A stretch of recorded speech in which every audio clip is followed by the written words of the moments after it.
Right now, as you read these words, time is moving at exactly the speed you expect. 1 second per second. 1 hour per hour.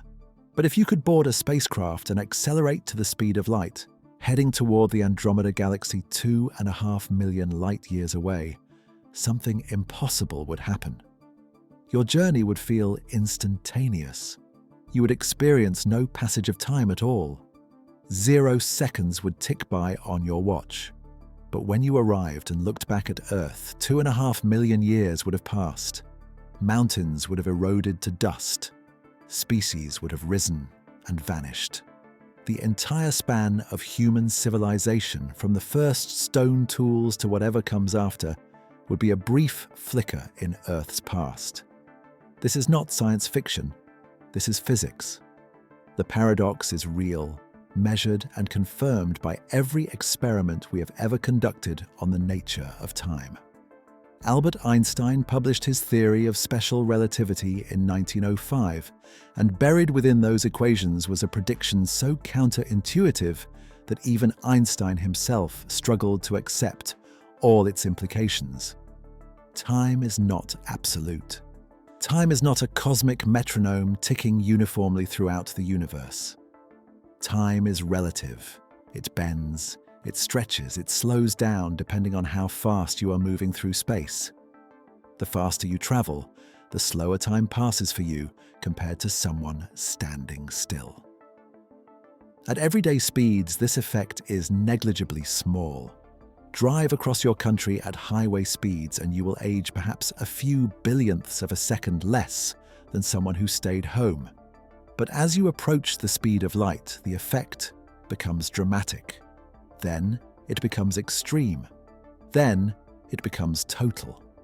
Calculate what happens at 99% the speed of light. Time slows to roughly 1/7 its normal rate. A 7-year journey for someone on Earth would feel like 1 year to you on board the spacecraft, pushed to 99.9%.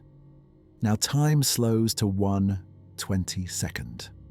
That same 7-year journey feels like about 4 months. Keep accelerating. 99.99%. Time slows to 1/70th. Now that journey feels like a little over a month. The pattern reveals itself. The closer you get to light speed, the more dramatically time dilates. The numbers do not increase linearly. They explode exponentially.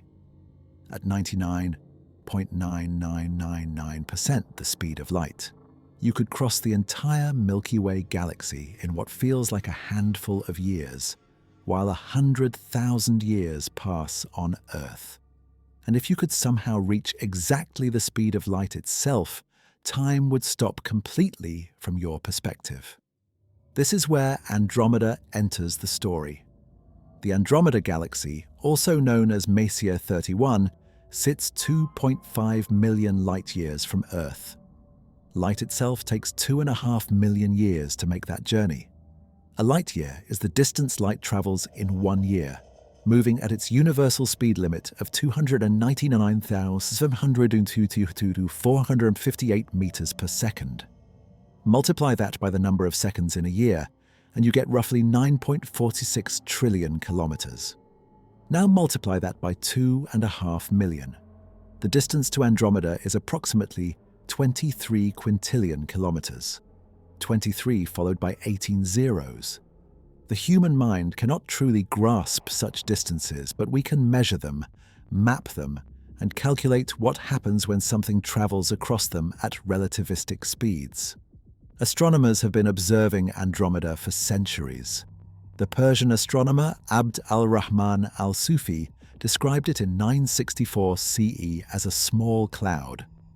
Edwin Hubble identified it as a separate galaxy in 1925, proving the universe extended far beyond the Milky Way. Today, we know Andromeda is rushing toward us at about 110 kilometers per second. In roughly 4 billion years, it will collide with our galaxy. But that collision is another story entirely. Here is what matters for our journey. If you accelerated to exactly the speed of light and traveled to Andromeda, you would experience something that seems impossible. From Earth's perspective, the journey takes 2.5 million years. That is how long light takes to cross that distance, and nothing can travel faster than light. Observers on Earth would need to wait 2.5 million years for any signal from your arrival.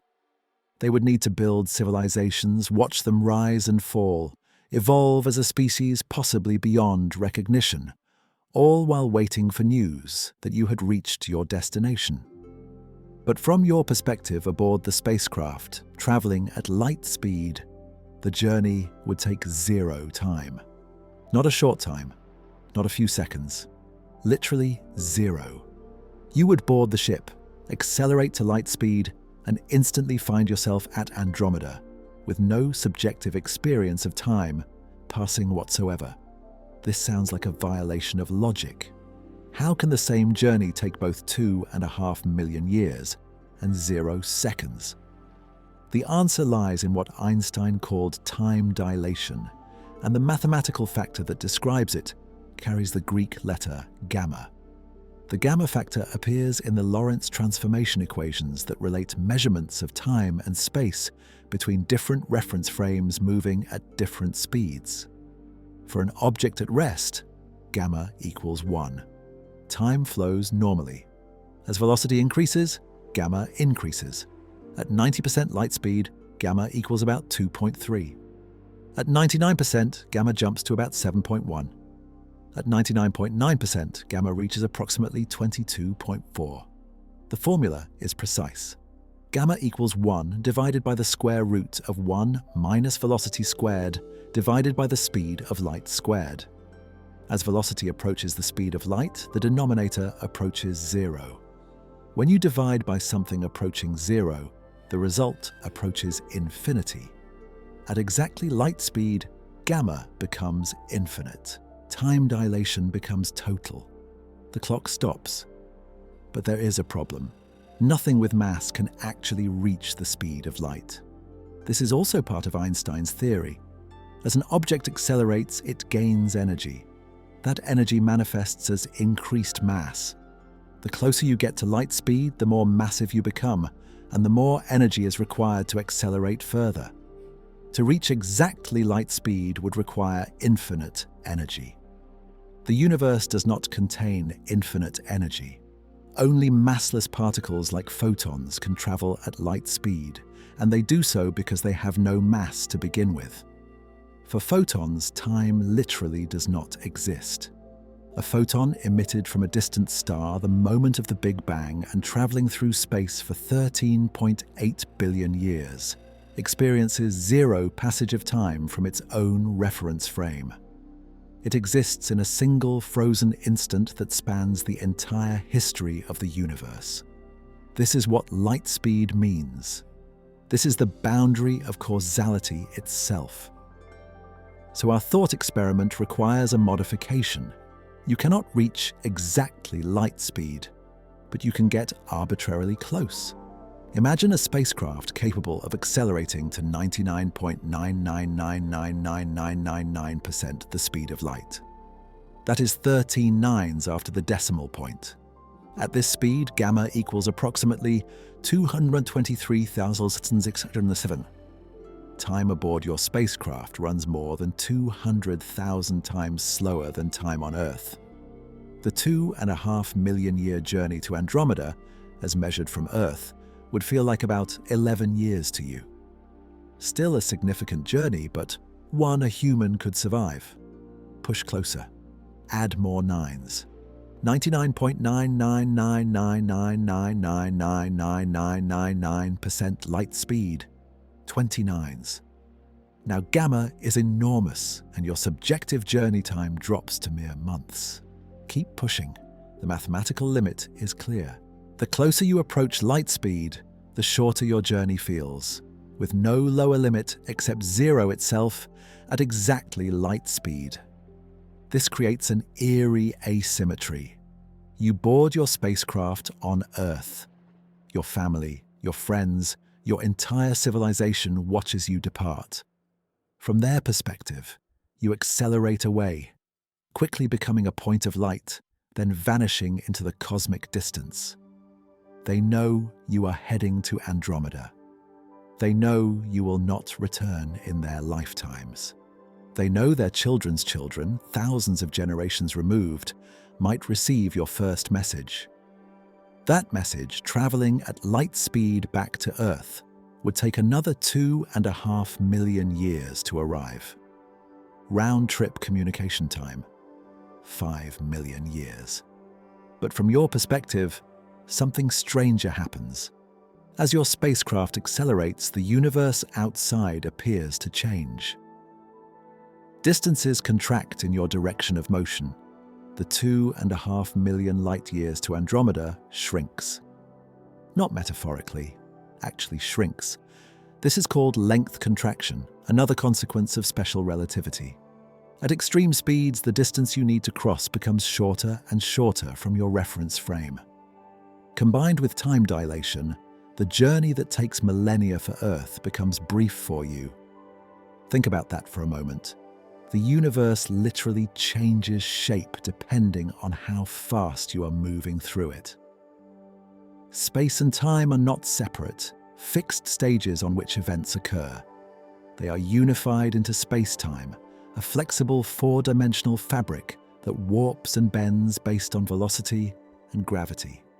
When you accelerate, you are not just moving through space, you are changing your relationship with space-time itself. You are tilting your axis of experience so that more of what others call space becomes part of what you experience as time, and vice versa. This is why the paradox resolves. There is no single correct answer to how long the journey takes, because duration itself depends on who is measuring it. Both answers are true. 2.5 million years from Earth's frame, near instantaneous from yours. The universe contains both truths simultaneously. Scientists have confirmed time dilation in countless experiments.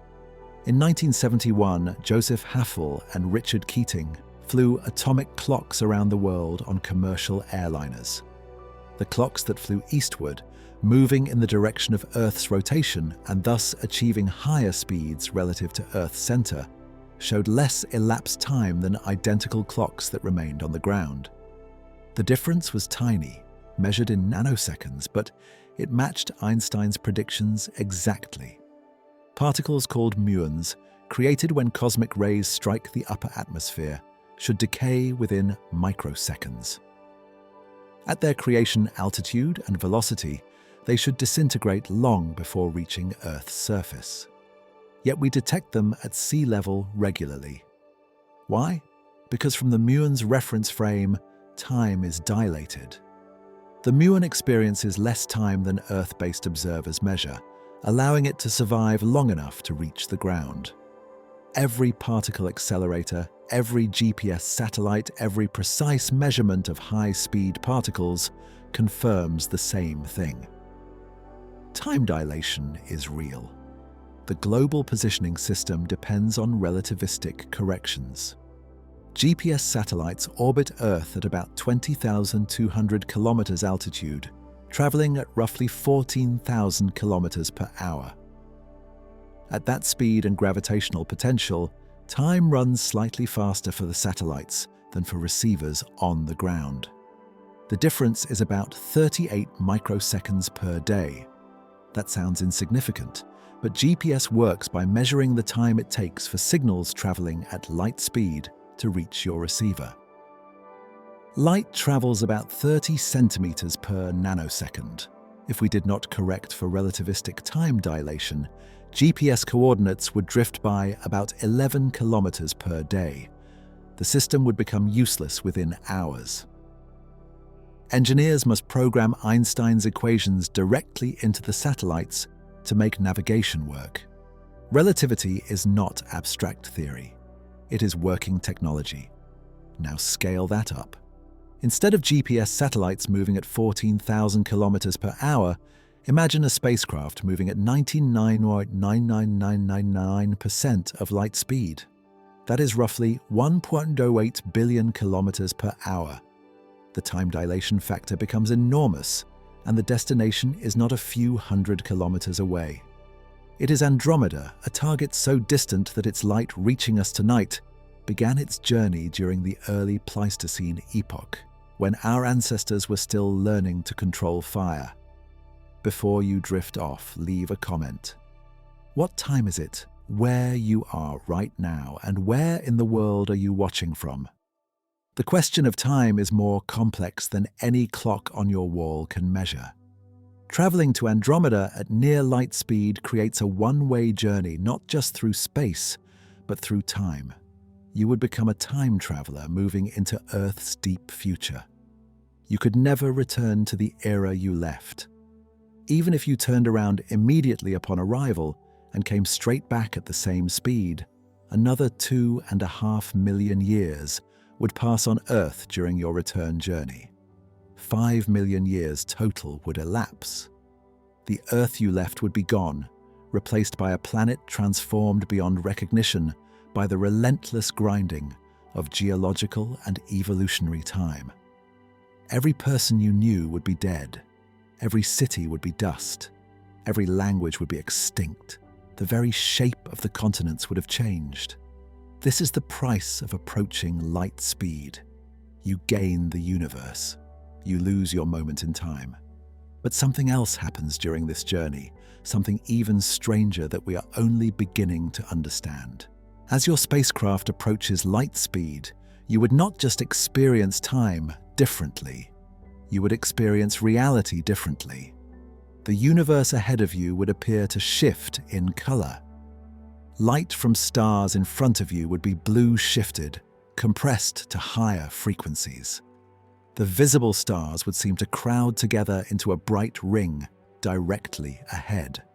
Behind you, the universe would redshift, stretching toward longer wavelengths, with stars appearing dimmer and more scattered. The cosmic microwave background radiation, the faint afterglow of the Big Bang that permeates all space, would transform. Ahead, it would shift from microwave frequencies into visible light, perhaps even ultraviolet or X-rays. Behind, it would stretch toward radio waves. You would be seeing the universe not as it is, but as relativity demands it must appear from your extreme reference frame. The sky itself becomes a map of space-time geometry. This raises an uncomfortable question. If time slows to a standstill at light speed and distance contracts to zero, what does that mean for the photons that have been traveling through the universe since the Big Bang? What is the experience of light itself? The question borders on meaningless because we cannot adopt the reference frame of a photon. Photons have no reference frame in the conventional sense. They exist at the boundary where the equations break down. But we can extrapolate. From a photon's perspective, if such a thing exists, the entire history of the universe is simultaneous. Every point in space it will ever touch already exists in a single moment. The photon's journey from the surface of a distant star to your eye, a journey that might take thousands or millions of years from our perspective, is instantaneous from its own. The photon is created and absorbed in the same moment, connecting 2 points in space-time with no duration in between. Light does not experience time. Light is time, woven into the fabric of causality itself. This is the universe that awaits when you push toward light speed.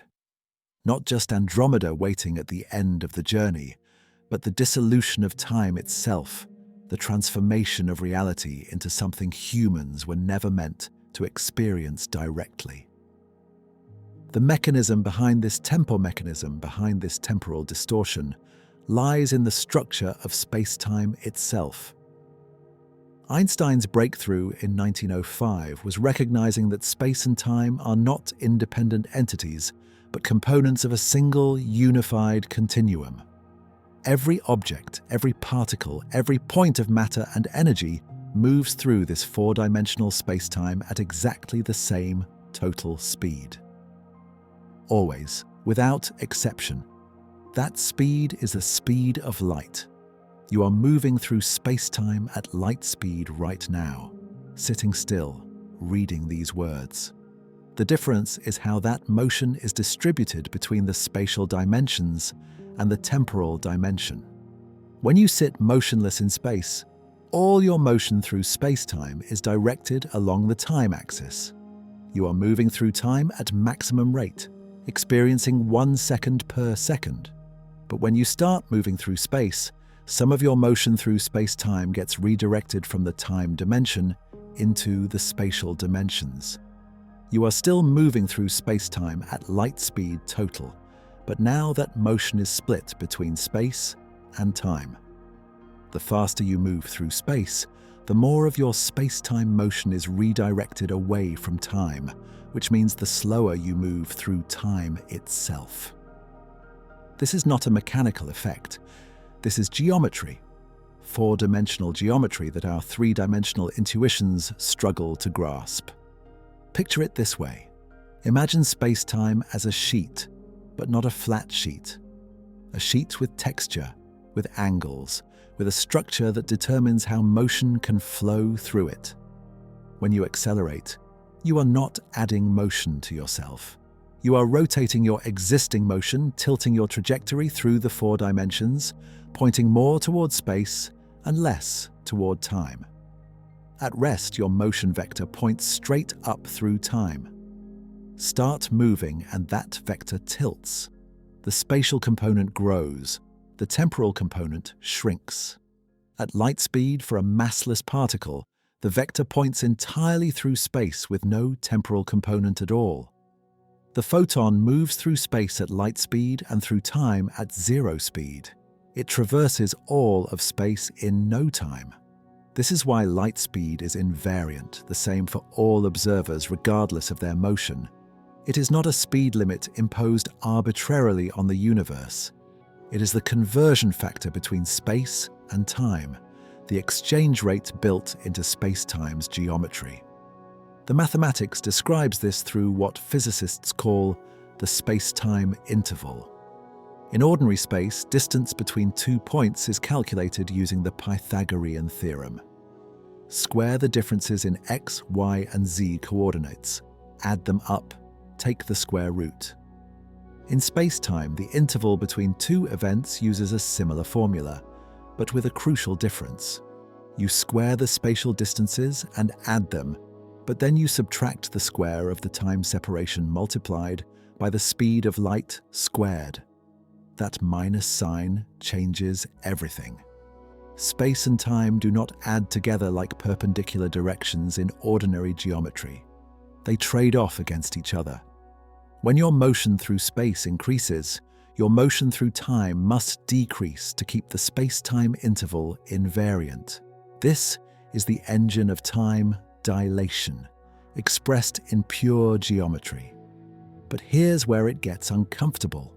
This geometric picture works perfectly for special relativity, which deals with constant velocities in flat space-time. Special relativity describes a universe without gravity, an idealized cosmos where space-time is uniform and unchanging.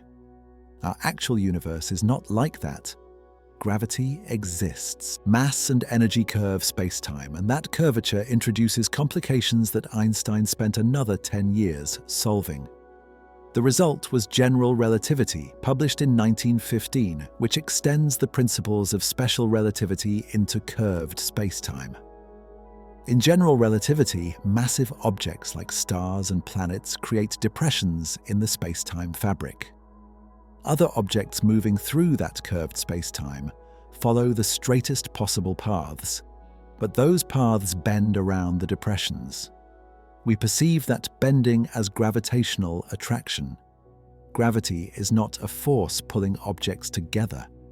Gravity is the curvature of space-time telling objects how to move. This curvature affects time as well. The deeper you are in a gravitational well, the slower time passes relative to someone higher up. This is gravitational time dilation, distinct from, but related to, the velocity-based time dilation, of special relativity. Near a massive object like Earth, time runs slightly slower at sea level than at mountain peaks. The effect is small, about 1 part in a billion for every kilometer of altitude difference, but it is measurable with precise atomic clocks. Climb a mountain and you age faster than someone who stays in the valley below. Not by much. Over a human lifetime, the difference might amount to a few microseconds, but it is real. Clocks on GPS satellites must account for both velocity-based time dilation, which slows time because the satellites are moving, and gravitational time dilation, which speeds time because the satellites are higher in Earth's gravitational field. The gravitational effect actually dominates speeding satellite clocks by about 45 microseconds per day, while velocity slows them by about 7 microseconds per day. The net effect is about 38 microseconds per day fast. Now consider a journey to Andromeda in this context. Your spacecraft must accelerate, experiencing enormous forces to reach near light speed. During acceleration, you are not in an inertial reference frame. You feel pushed back into your seat as the spacecraft's engines fire. Special relativity describes inertial frames moving at constant velocity with no acceleration. General relativity handles acceleration and its relationship to gravity through what Einstein called the equivalence principle. Acceleration and gravity are locally indistinguishable. Being accelerated forward in a spacecraft feels exactly like being pulled backward by gravity. If you are sealed inside a windowless room, no experiment you perform inside that room can tell you whether the room is accelerating through space or sitting stationary in a gravitational field. This equivalence is profound. It means acceleration also affects time. During your acceleration toward light speed, time dilation increases gradually. As your velocity builds, your clock slows relative to Earth. But the acceleration itself introduces additional complications through the equivalence principle. From your reference frame inside the accelerating spacecraft, it appears as if a powerful gravitational field exists pointing toward the rear of the ship. Everything not secured would slide backward as if falling in gravity. This apparent gravitational field, generated by acceleration, also creates a gravitational time dilation effect. The front of your ship in the direction of acceleration would experience time slightly faster than the rear. The effect would be small unless acceleration is extreme, but it demonstrates how acceleration, velocity, and gravity all interweave in their effects on time. General relativity unifies them into a single framework. Calculate what happens when you approach a black hole. Stellar mass black holes form when massive stars collapse, compressing their entire mass into a region so small and dense that space-time curves into a pit from which not even light can escape. The boundary of no return is called the event horizon. Approach the event horizon of a 10 solar mass black hole, and time dilation becomes extreme. An observer watching you from a safe distance would see you slow down as you descended toward the horizon. Your movements would become sluggish, your clock would tick slower and slower, your light would redshift toward longer wavelengths. As you reach the horizon, you would appear to freeze, never quite crossing it, your image growing dimmer and redder, asymptotically approaching but never reaching the boundary.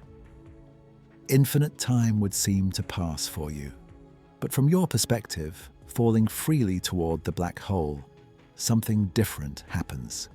You cross the horizon in finite time, perhaps seconds or minutes depending on the black hole's mass. You do not notice anything special at the moment of crossing. There is no barrier, no wall. The event horizon is not a physical surface. It is simply the point where space-time curvature becomes so extreme that all future paths point inward. Once crossed, there is no going back, not because escape velocity exceeds light speed, but because outward ceases to exist as a direction in time. All roads lead to the singularity. This is physics at the extreme, but it is built on the same principles governing your journey to Andromeda. Acceleration causes time dilation. Velocity causes time dilation. Gravity causes time dilation. All three effects stem from the geometry of space-time. Your spacecraft, accelerating to near light speed, would experience a combination of these effects. The velocity-based time dilation would dominate, slowing your clock to a crawl relative to Earth. The gravitational fields of stars and galaxies you pass would add small perturbations. Andromeda itself, as you approach, would create additional gravitational time dilation. By the time you arrive, the interplay of all these effects would have compressed your journey into a subjective duration far shorter than the millions of years Earth experiences. But something doesn't add up. If you experience near zero passage of time during your light-speed journey, and you somehow remain conscious throughout, what would you perceive? Would the universe outside appear to fast forward, like watching billions of years of cosmic evolution in minutes? The answer is subtle.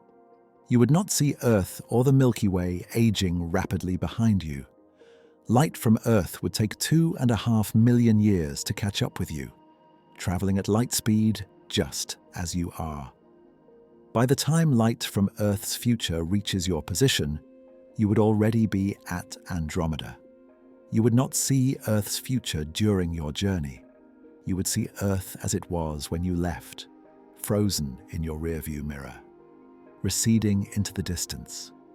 Only when you stopped at Andromeda and looked back would you see light from Earth's future, the light that had been chasing you across intergalactic space, finally catching up. That light would tell the story of 2.5 million years of Earth's history, compressed into the spectrum of photons reaching your eyes. You would be looking into the deep future, seeing events that for you occurred subjectively moments ago, but objectively millions of years in the past of the universe. The implications ripple outward. If you could communicate with Earth during your journey, your messages would reveal the asymmetry starkly.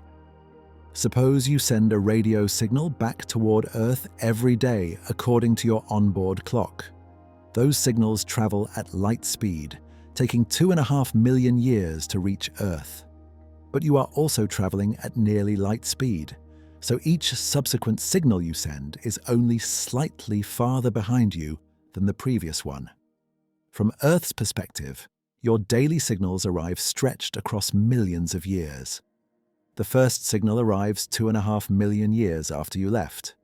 The second signal arrives perhaps a few hours later. The third arrives a few hours after that. All your daily messages for the subjective weeks or months of your journey would arrive on Earth compressed into a few days or weeks of Earth time. But those weeks occur 2.5 million years in the future. Any response Earth sends back would not reach you until another 2.5 million years had passed from Earth's frame. The conversation would be impossible. By the time Earth's reply arrives at Andromeda, another era of Earth history would have elapsed. Scientists have explored these scenarios through detailed calculations since Einstein's original papers. The physicist Paul Davies published extensive analyses of interstellar travel and time dilation in the 80s, demonstrating that travelers to nearby stars could potentially return to an Earth aged by hundreds or thousands of years, depending on the travel speed and distance. The twin paradox, a famous thought experiment, illustrates this. One twin stays on Earth. The other travels into space at relativistic speed, then returns. When they reunite, the traveling twin is younger. The paradox is that from each twin's perspective, the other is moving, so each should see the other's clock running slow. The resolution is that the traveling twin must accelerate, decelerate, turn around, and accelerate again to return home. Those accelerations break the symmetry. The traveling twin is not in an inertial reference frame for the entire journey. The stay-at-home twin is, approximately, given Earth's slow motion through space. The accelerations are what make the traveling twin's journey different, and those accelerations result in less aging for the traveler. This has been confirmed experimentally using atomic clocks on aircraft, satellites, and particle accelerators. The effect is real. The universe permits time travel into the future. Board a spacecraft, accelerate to near light speed, travel for a while, and return. You have jumped forward in Earth's timeline, but time travel to the past is different. General relativity permits certain solutions, certain geometries of space-time that contain what physicists call closed time-like curves, paths through space-time that loop back to their own past. Rotating black holes, traversable wormholes, and other exotic configurations might allow travel backward in time under the right conditions. But every such solution requires matter or energy with bizarre properties, negative energy densities or cosmic strings or other phenomena we have never observed and are not sure can exist. The universe seems to permit forward time travel as a consequence of high speeds. Backward time travel remains speculative, possibly forbidden by unknown laws of physics we have yet to discover. Nature appears to protect causality. Effects cannot precede their causes. The arrow of time points forward, enforced perhaps by the increase of entropy, the second law of thermodynamics, the universe's inexorable slide toward disorder. Andromeda waits across that temporal abyss. 2.5 million light-years of space. 2.5 million years of time for any observer not making the journey. But for the traveler approaching light speed, compressed into months or weeks or possibly even less. The galaxy itself is visible from Earth tonight if you know where to look. A faint smudge in the constellation Andromeda, appearing as little more than a fuzzy star to the naked eye. Through binoculars or a small telescope, its spiral structure begins to emerge. Through large telescopes, its grandeur becomes apparent. 1 trillion stars, maybe more, arranged in graceful spiral arms around a supermassive black hole, millions of times the mass of our sun. Star-forming regions glowing with the light of newborn suns. Dust lanes threading through the disk. Globular clusters orbiting like swarms of fireflies. Andromeda is larger than the Milky Way, more massive, more luminous, and it is moving. Doppler shift measurements of Andromeda's light reveal that unique motion. Every other distant galaxy is receding from us, swept apart by cosmic expansion. Andromeda approaches pulled by mutual gravitational attraction between our two galaxies. The collision is inevitable. In 4 billion years, perhaps less, the galaxies will interpenetrate, stars passing through the vast empty spaces between stars, dark matter halos merging, gas clouds colliding and igniting cascades of new star formation, a cosmic spectacle unfolding over hundreds of millions of years. But that collision is still 4 billion years away. Our journey to Andromeda would span less than 1,000th of that time, 2.5 million years from Earth's perspective. We would arrive to find Andromeda much as it appears now, give or take the slow evolution of its stellar populations. Stars would have been born and died. Some stars currently red would have exploded as supernovae. New nebulae would have formed from their remnants. The black hole at the center would have grown, consuming gas and stars. But the overall structure would remain recognizable. Galaxies change slowly. They are ancient structures, built up over billions of years, transforming on timescales that dwarf human history.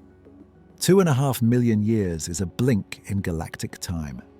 Yet for the traveler aboard the spacecraft experiencing near zero subjective duration, The transformation would be instantaneous.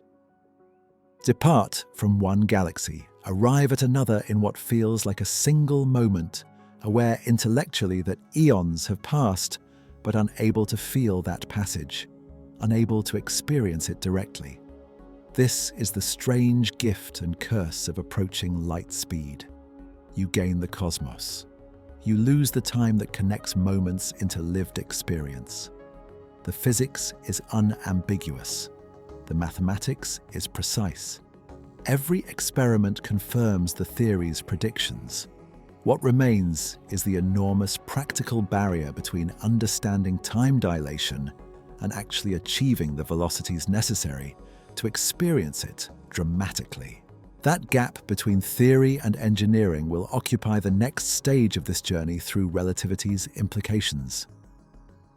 The engineering challenge of reaching relativistic speeds is not merely difficult, it borders on impossible with current technology.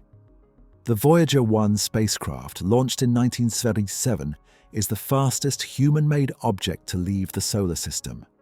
After 47 years of travel, accelerated by gravitational assists from Jupiter and Saturn, it moves at roughly 17 kilometers per second relative to the Sun. That sounds fast. It is fast by everyday standards, fast enough to cross the United States in less than 5 minutes. But compare that to the speed of light. Light travels 192 kilometers per second. Voyager 1 is moving at 0.00% of light speed.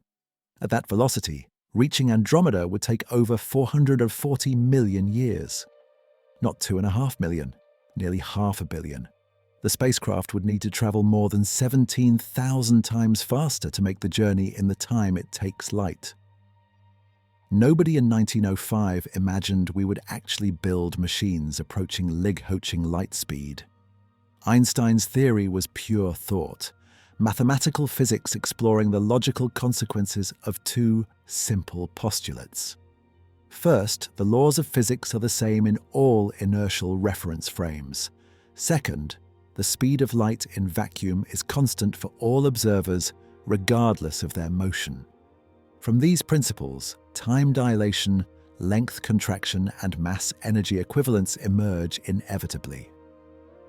Einstein performed no experiments. He needed none. The mathematics demanded these conclusions. But within decades, experiments began confirming every prediction, starting with phenomena Einstein himself never anticipated. In 1919, Arthur Eddington led an expedition to observe a total solar eclipse from the island of Principe, off the coast of West Africa.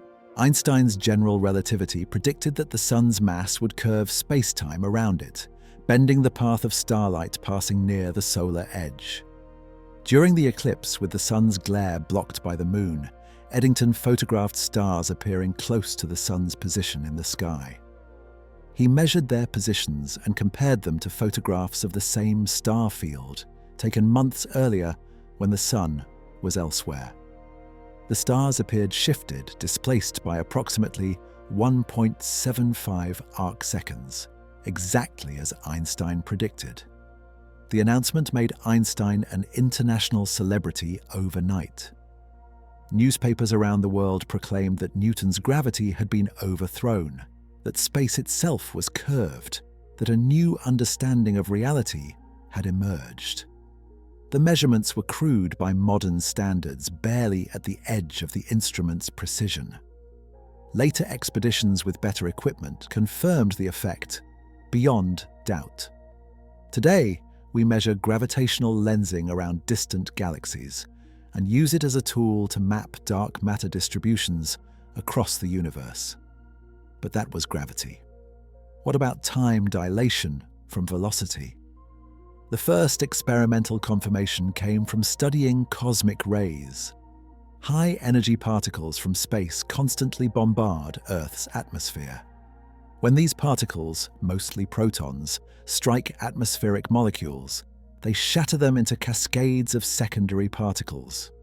Among these secondaries are muons, unstable particles that decay into electrons, and neutrinos with a half-life of 2.2 microseconds. create a muon in a laboratory at rest, and on average it will survive 2.2 microseconds before decaying. Half of a group will be gone in that time. Wait another 2.2 microseconds and half the remainder will decay. The exponential decline is precise and measurable. In the E, physicists began detecting muons at sea level, created by cosmic ray collisions happening 10 to 15 kilometers up in the atmosphere. Something didn't add up. Calculate the problem. Even if muons traveled at light speed, they could cover only about 660 meters in their 2.2 microsecond lifetime. The cosmic ray muons are created 10,000 meters up. They should decay long before reaching the ground. Only an infinitesimal fraction should survive. Yet detectors measure muons at sea level constantly, in numbers far exceeding what classical physics predicts.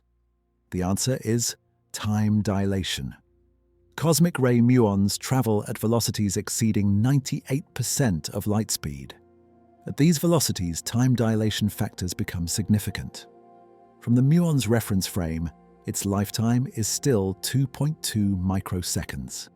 But from Earth's frame, the muon's clock runs slow. The muon survives long enough to reach the surface not because it lives longer in its own frame, but because less time passes for it during the journey. Alternatively, from the muon's perspective, the atmosphere is length contracted. The 10-kilometer thickness shrinks to perhaps 300 meters or less, a distance the muon can cross in its brief lifetime. The implications were clear. Special relativity was not just mathematics. The universe operated according to these rules. By the E, physicists were building particle accelerators capable of accelerating electrons, protons, and other particles to relativistic speeds. The Stanford Linear Accelerator, completed in 1966, stretched 3.2 kilometers through the California countryside. It could accelerate electrons to 99% of light speed. At those velocities, the electrons experienced time dilation factors exceeding 40,000. The electrons' behavior matched relativistic predictions exactly. Their masses increased with velocity, requiring more energy to accelerate as they approached light speed. Their lifetimes stretched. Unstable particles that should decay in a nanosecond survived for microseconds or longer because their clocks ran slow. Every measurement confirmed Einstein's equations. Then came the 1971 Hafele-Keating experiment. Joseph Hafele and Richard Keating, both physicists, purchased airline tickets for themselves and 4 cesium-beam atomic clocks. They flew the clocks around the world twice, once eastward, once westward, while identical clocks remained on the ground at the United States Naval Observatory in Washington, D.C. Atomic clocks measure time by counting oscillations of cesium atoms, accurate to billionths of a second. When the traveling clocks returned, Hafele and Keating compared them to the stationary clocks. The eastward traveling clocks had lost about 59 nanoseconds compared to the ground clocks. The westward traveling clocks had gained about 273 nanoseconds.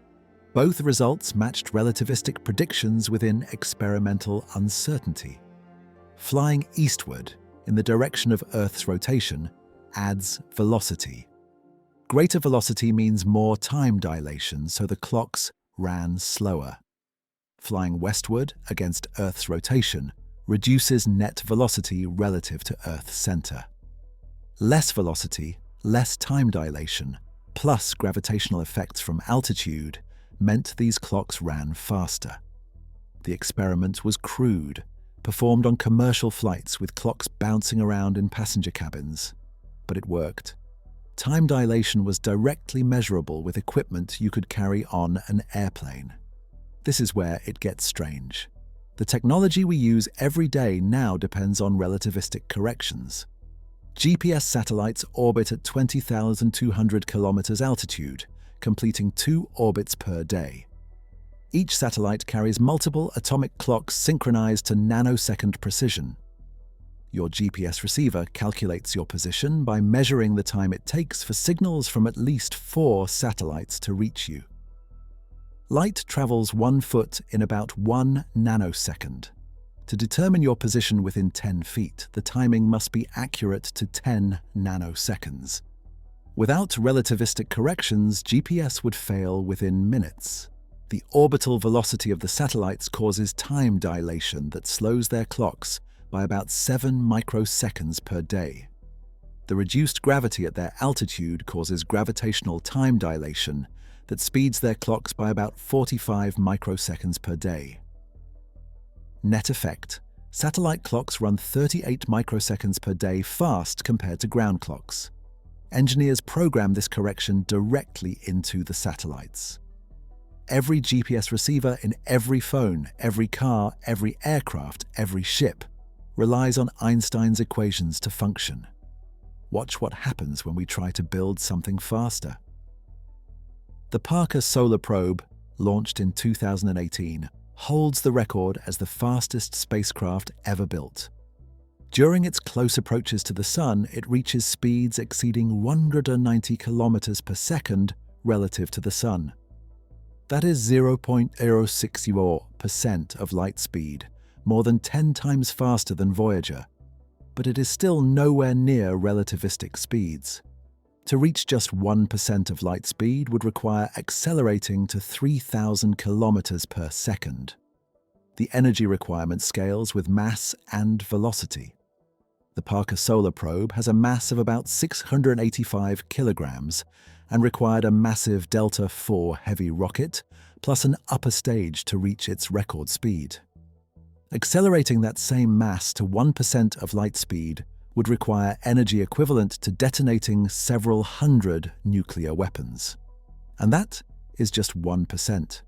To reach 99% of light speed would require energy exceeding the total energy consumption of human civilization for an entire year, per kilogram of spacecraft. The energy problem is fundamental. Einstein's mass-energy equivalence, expressed in the famous equation E equals mc squared, reveals that mass and energy are interchangeable. As an object accelerates, the kinetic energy added to it manifests as increased relativistic mass.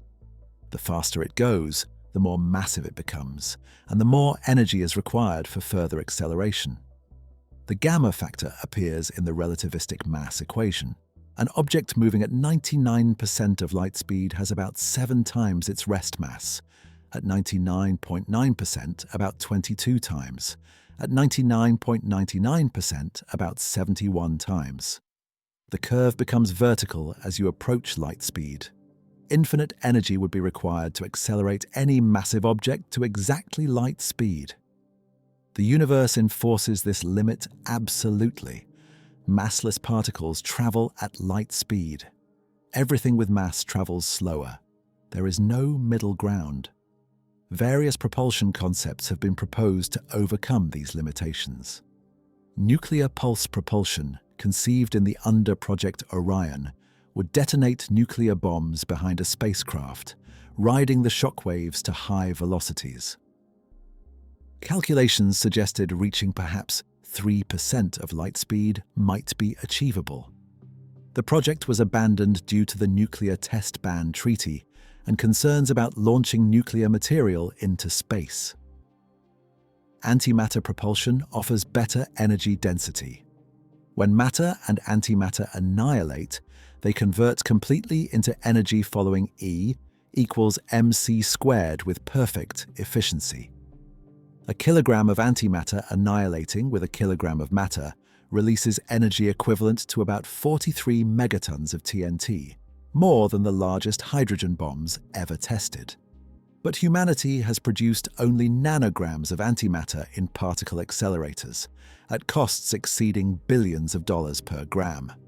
Creating, storing, and handling antimatter at kilogram scales remains pure speculation. Fusion propulsion might be more practical. Nuclear fusion, the process powering stars, combines light atomic nuclei into heavier ones, releasing energy. Deuterium and tritium fusion produces about 0.4% as much energy as matter-antimatter annihilation. Not as efficient, but far more accessible. Deuterium exists naturally in seawater. Fusion rockets could potentially reach 10 to 15% of light speed given sufficient fuel and advanced technology. Several conceptual designs exist. The Daedalus project, studied by the British Interplanetary Society in the EGs, proposed a fusion rocket capable of reaching 12% of light speed. It would require mining helium-3 from Jupiter's atmosphere and would mass about 60,000 tons at launch, the vast majority being fuel. The payload fraction would be minuscule. Even then, a journey to Andromeda would take over 20 million years. Light sails present a different approach. Instead of carrying fuel, use external energy. A spacecraft with enormous ultra-thin reflective sails could be pushed by laser light or sunlight. The Breakthrough Starshot initiative, announced in 2016, proposes accelerating tiny spacecraft, mere grams in mass, to 20% of light speed using powerful ground-based lasers. The target is Proxima Centauri, 4.2 light-years away. At 20% light speed, the journey would take about 20 years, with another 4.2 years for the signal to return. The technical challenges are immense. The laser array would require gigawatts of power. The light sails would need to be enormous relative to the spacecraft mass, yet incredibly thin and reflective, surviving intense laser bombardment without vaporizing. The spacecraft would have no braking system, flashing past the target star at relativistic speed with only seconds or minutes to gather data. Scaling this approach to human-carrying craft seems impossible. Scaling it to reach Andromeda at near light speed exceeds anything we can currently imagine. Yet the physics permits it. There is no law preventing acceleration to 99.99999% of light speed. Only engineering limitations. Only the vast energy requirements. Only the absence of suitable propulsion technology. The equations are neutral. They describe what happens at any velocity, practical or not. Time dilation occurs at any speed above zero. The effects simply become dramatic only at relativistic velocities. Drive across your country and you age nanoseconds less than someone who stayed home. Fly around the world and you gain or lose nanoseconds depending on direction. Orbit Earth for 6 months on the International Space Station and you age about 7 milliseconds less than people on the ground. Launch to Andromeda at near light speed and you age 2.5 million years less. The mechanism is identical. Only the magnitude changes. The universe makes no distinction between possible and impossible journeys. It simply calculates how space-time curves, how clocks tick, how motion through space trades against motion through time, indifferent to whether any civilization will ever achieve the conditions to experience the full implications. That indifference extends to everything relativistic physics predicts. The theory cares nothing for human limitations. It describes a universe far stranger than our intuitions suggest, operating according to rules that become obvious only when we push to extremes our ancestors never imagined, without context. The extremes reveal something deeper about our place in the cosmos. We exist in a peculiar bubble of space-time moving through the universe at velocities so modest that relativistic effects remain hidden from direct experience. Earth orbits the Sun at about 30 kilometers. Earth orbits the Sun at about 30 kilometers per second. The Sun orbits the galactic center at roughly 220 kilometers per second. The Milky Way moves through intergalactic space at approximately 600 kilometers per second relative to the cosmic microwave background. These velocities sound significant. They are not in relativistic terms. 600 kilometers per second is 0.2% of light speed. At that velocity, time dilation amounts to 1 part in 5 million. A clock moving with the Milky Way through space runs slow by about 6 seconds per year compared to a hypothetical clock at rest, relative to the cosmic microwave background. Negligible, unmeasurable without atomic precision. Our entire experience of time, every clock ever built before the 20th century, every astronomical observation, every historical record exists within a narrow band of velocities where relativity's effects are essentially invisible. This creates a profound observational bias. The universe we perceive is the universe as seen from our reference frame, moving at our particular velocity through space-time. Stars we observe are not where they appear to be. We see them where they were when their light began its journey toward us. Proxima Centauri, the closest star beyond our Sun, lies 4.2 light-years away.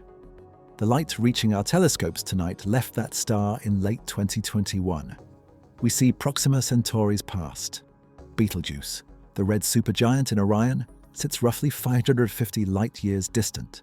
Its light departed around 1475, during the Renaissance. If Betelgeuse exploded yesterday, we would not know for another 550 years. The Andromeda Galaxy we observe tonight, that faint smudge of light containing 1 trillion stars, is Andromeda as it existed 2.5 million years ago, when Australopithecus walked East Africa and our ancestors were still millions of years from developing language. But here's the problem. That statement assumes a universal notion of simultaneity. It assumes there is a meaningful sense in which we can say what is happening in Andromeda right now. Special relativity demolishes that assumption. Simultaneity is relative. Events that appear simultaneous in one reference frame occur at different times in another reference frame moving relative to the first. If you are standing still, and 2 events occur at the same time in your reference frame, an observer moving past you at high speed will measure those events occurring at different times.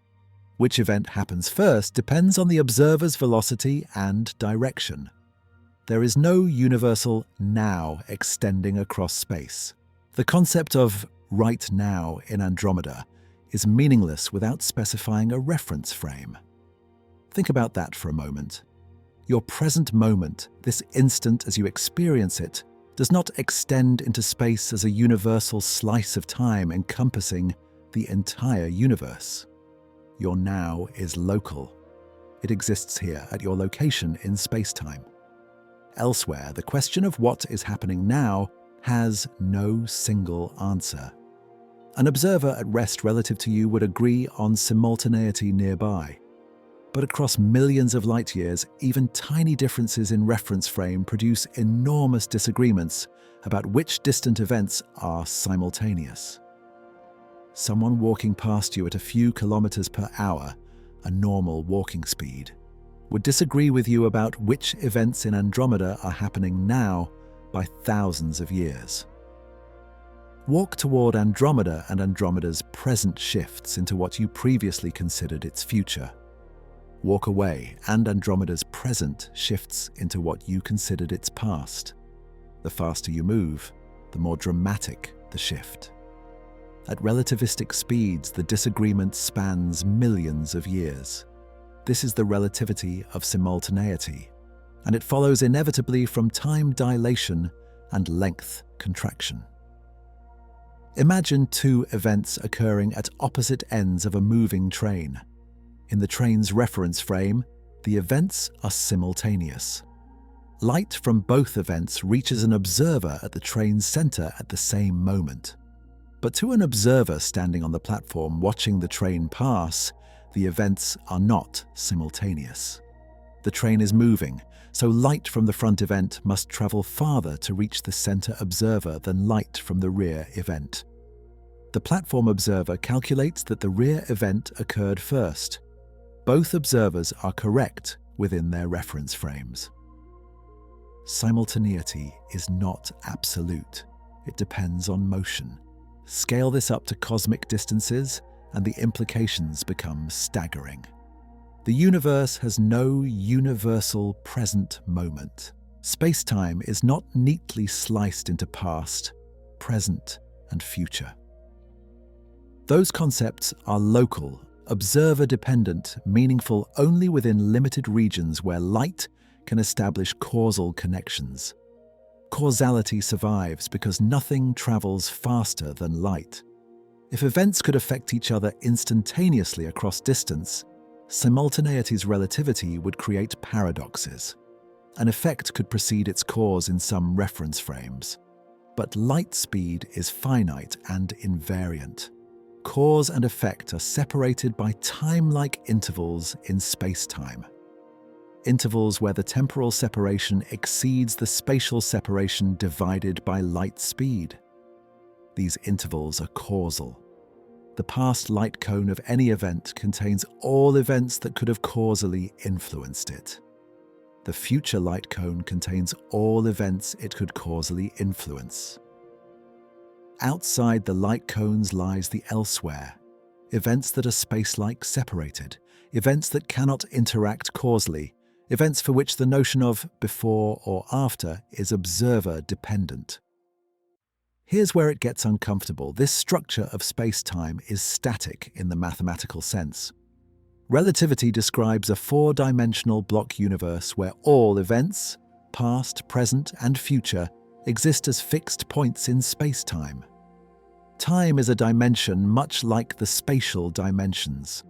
Your entire history, from birth to death, exists as a continuous thread through space-time, a world line connecting all the events that comprise your existence. From outside space-time, from a hypothetical perspective viewing the entire four-dimensional structure, your life is not unfolding. It simply exists complete, a geometric object with extent in both space and time. You experience time's passage because your consciousness moves along that world line, moment by moment, but the world line itself is already there, unchanging. This is eternalism, the philosophical position implied by relativity's mathematics. The future already exists in the same sense the past exists. Both are regions of space-time outside your present light cone, but part of the same four-dimensional manifold. This raises an uncomfortable question. If the future already exists, is free will an illusion? The debate has raged for a century among physicists and philosophers. Nothing in relativity's equations requires consciousness, choice, or the sensation of time's flow. The equations are deterministic. Given the state of the universe at one time, the laws of physics determine the state at all other times. Your world line through space-time is fixed, yet you experience making choices. You experience uncertainty about the future and memory of the past. That experience is real, even if the underlying space-time structure is static. Perhaps free will is compatible with determinism. Perhaps the sensation of choosing is itself a physical process.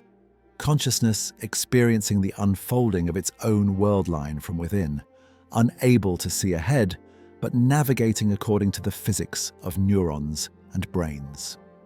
Or perhaps quantum mechanics, with its inherent randomness, provides room for genuine indeterminacy.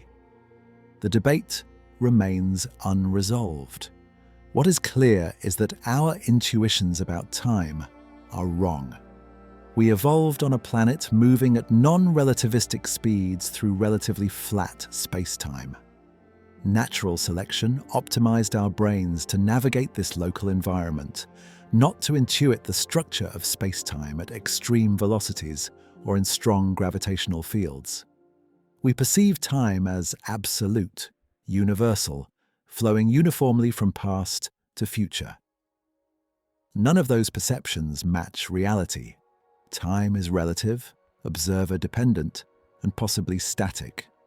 The flow of time might be an illusion generated by our consciousness's sequential access to memories, and our inability to perceive future moments until we reach them. Relativity does not explain why we experience time as flowing.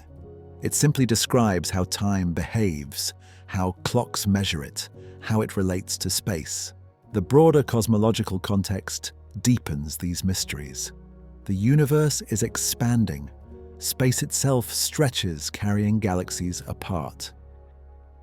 Edwin Hubble discovered this expansion in 1929 by measuring the redshift of distant galaxies.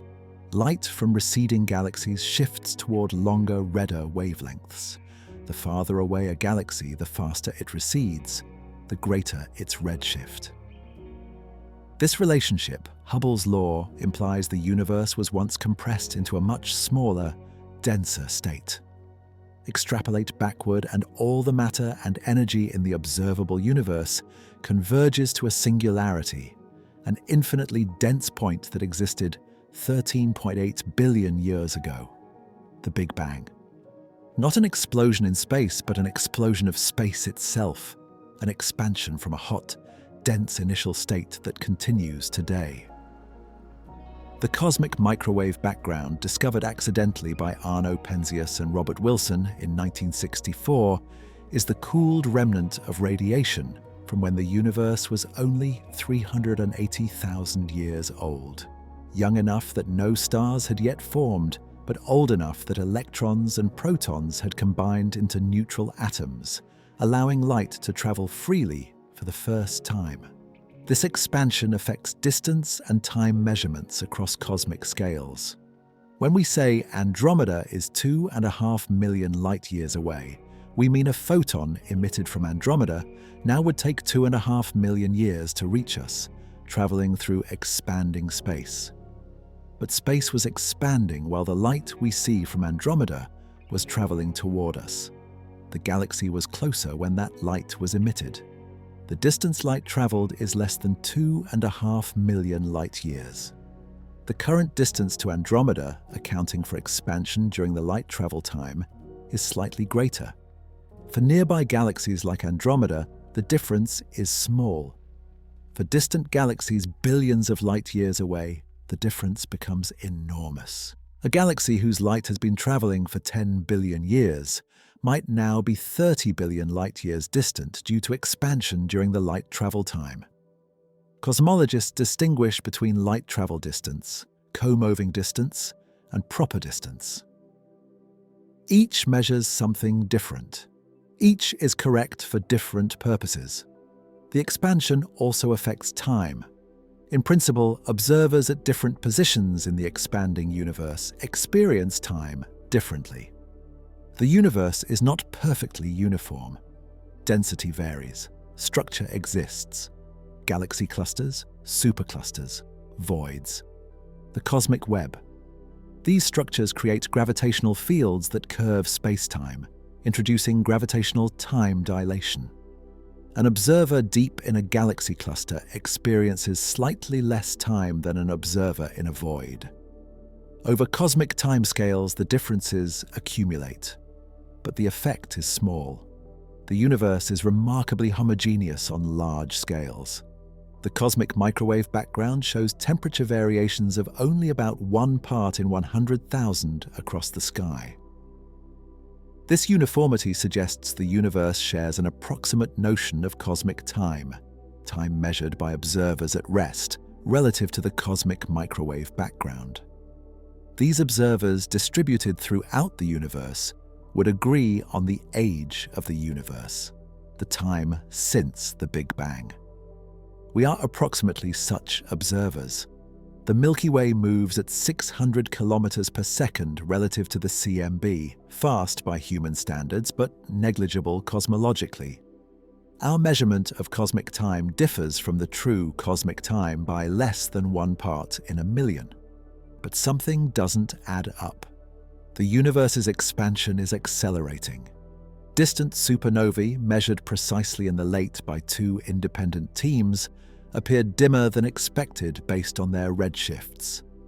Dimmer means farther away, farther than the expansion rate should have carried them. Something is pushing the expansion faster, that something is dark energy, a mysterious component comprising about 70% of the universe's total energy density. Dark energy has negative pressure. It does not clump like matter. It fills space uniformly, and as space expands, more dark energy comes into existence, maintaining constant density. This drives accelerating expansion.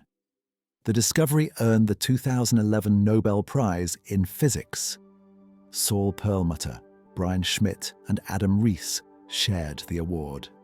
Their measurements revealed that the universe's expansion, once thought to be slowing under the pull of gravity, is actually speeding up. Galaxies are moving apart faster and faster. Eventually, distant galaxies will recede so rapidly that light from them can never reach us. The observable universe will shrink. Andromeda, currently approaching us, will collide with the Milky Way before this happens. But galaxies beyond our local group will vanish over the horizon, their light stretched to infinite wavelength by expansion, disappearing into darkness. This affects our hypothetical journey to Andromeda in subtle ways. If we could somehow travel at near light speed, we would not be fighting against cosmic expansion. Andromeda is approaching us, bound by mutual gravity that overcomes local expansion. But for journeys to truly distant galaxies billions of light years away, the expanding space would complicate calculations. The distance would grow during the journey. The galaxy would recede. Reaching it would require traveling faster relative to the galaxy than light speed relative to expanding space allows. Some galaxies are already unreachable even at light speed because space between us and them is expanding faster than light can cross it. This does not violate relativity. Space itself can expand at any rate. The speed limit applies to motion through space, not to the expansion of space itself.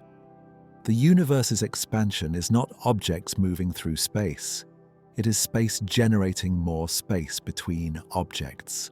The distinction is subtle, but crucial. Our position in this expanding universe is not special, but it is not entirely typical either. We inhabit a spiral galaxy of moderate size and luminosity. We orbit a stable yellow dwarf star in the galactic habitable zone, far enough from the galactic center to avoid radiation and gravitational disruptions, close enough to benefit from the chemical enrichment of stellar nucleosynthesis. Our solar system formed 4.6 billion years ago from material enriched by previous generations of stars. The heavy elements in our bodies, the carbon, nitrogen, oxygen, iron, were forged in stellar cores and scattered by supernovae. We are, literally, made of star stuff, as Carl Sagan famously noted. This composition required billions of years of cosmic evolution. The first stars were made purely of hydrogen and helium, the only elements produced in the Big Bang. Only after those stars lived and died could planets like Earth form. Only then could life, with its chemistry dependent on complex molecules, emerge. We exist at a particular epoch in cosmic history, after stars have enriched the universe with heavy elements, but before expansion carries distant galaxies beyond observation. A civilization arising trillions of years in the future would see a much emptier universe. The cosmic microwave background cooled to invisibility. Distant galaxies vanished. They might not be able to discover the Big Bang. The evidence would be gone, expanded beyond detection. So we observe the universe from a privileged moment, able to see deep into space and time, able to reconstruct cosmic history, able to measure the expansion and infer the Big Bang, and detect the faint afterglow of creation. Our journey to Andromeda would be a journey through that history, a crossing of space that is also, inevitably, a crossing of time. The twin paradox has troubled physicists since 1911, when Paul Langevin first described it. The setup seems simple. Twin A stays on Earth. Twin B boards are. Twin B boards a spacecraft, accelerates to near light speed, travels to a distant star, turns around, and returns. When they reunite, Twin B is younger. Time dilation during the high-speed journey means less time elapsed for the traveler. The symmetry appears broken. From Twin A's perspective, Twin B was moving, so Twin B's clock should run slow. But from Twin B's perspective, Twin A was moving, so Twin A's clock should run slow. Each twin sees the other moving away at high speed. Why doesn't each one expect the other to be younger? The paradox seems to challenge the entire foundation of relativity. If all motion is relative, how can there be an asymmetry in aging? The resolution lies in acceleration. Twin B must accelerate to leave Earth, decelerate to turn around, and accelerate again to return. Those accelerations break the symmetry.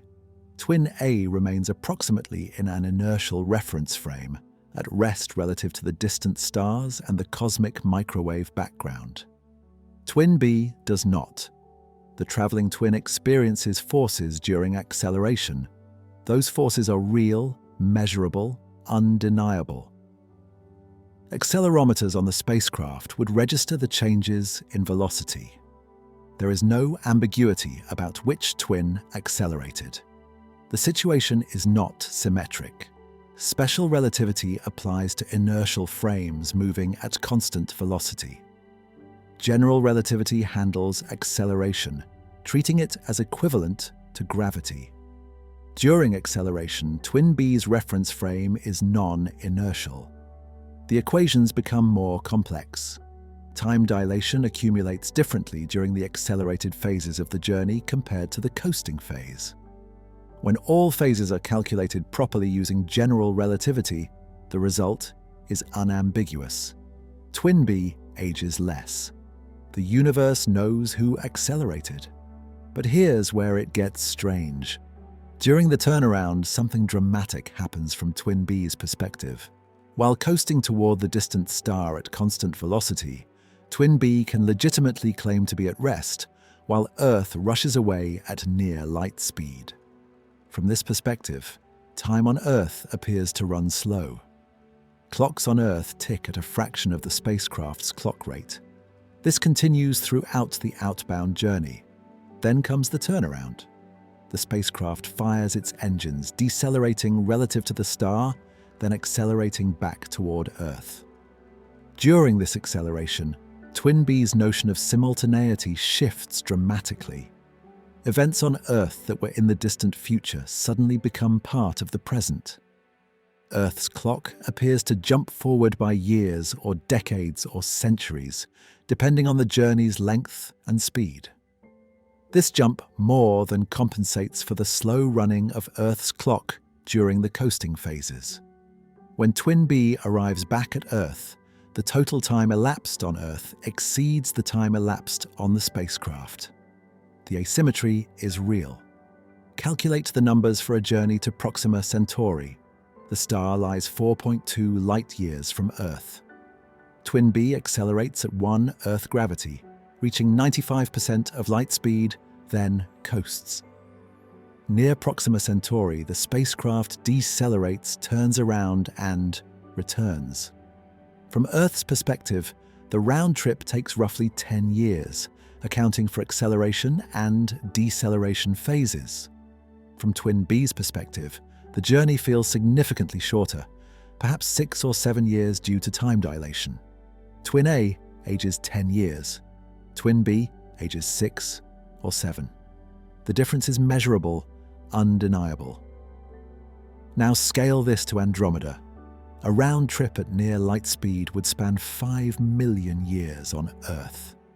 The traveler might experience months or weeks subjectively, depending on how close to light speed the journey reached. Return to Earth, and 5 million years have passed. Your twin is dead. Your family is extinct. Your species has evolved into something unrecognizable or vanished entirely. The asymmetry is not a paradox, it is reality. This raises an uncomfortable question.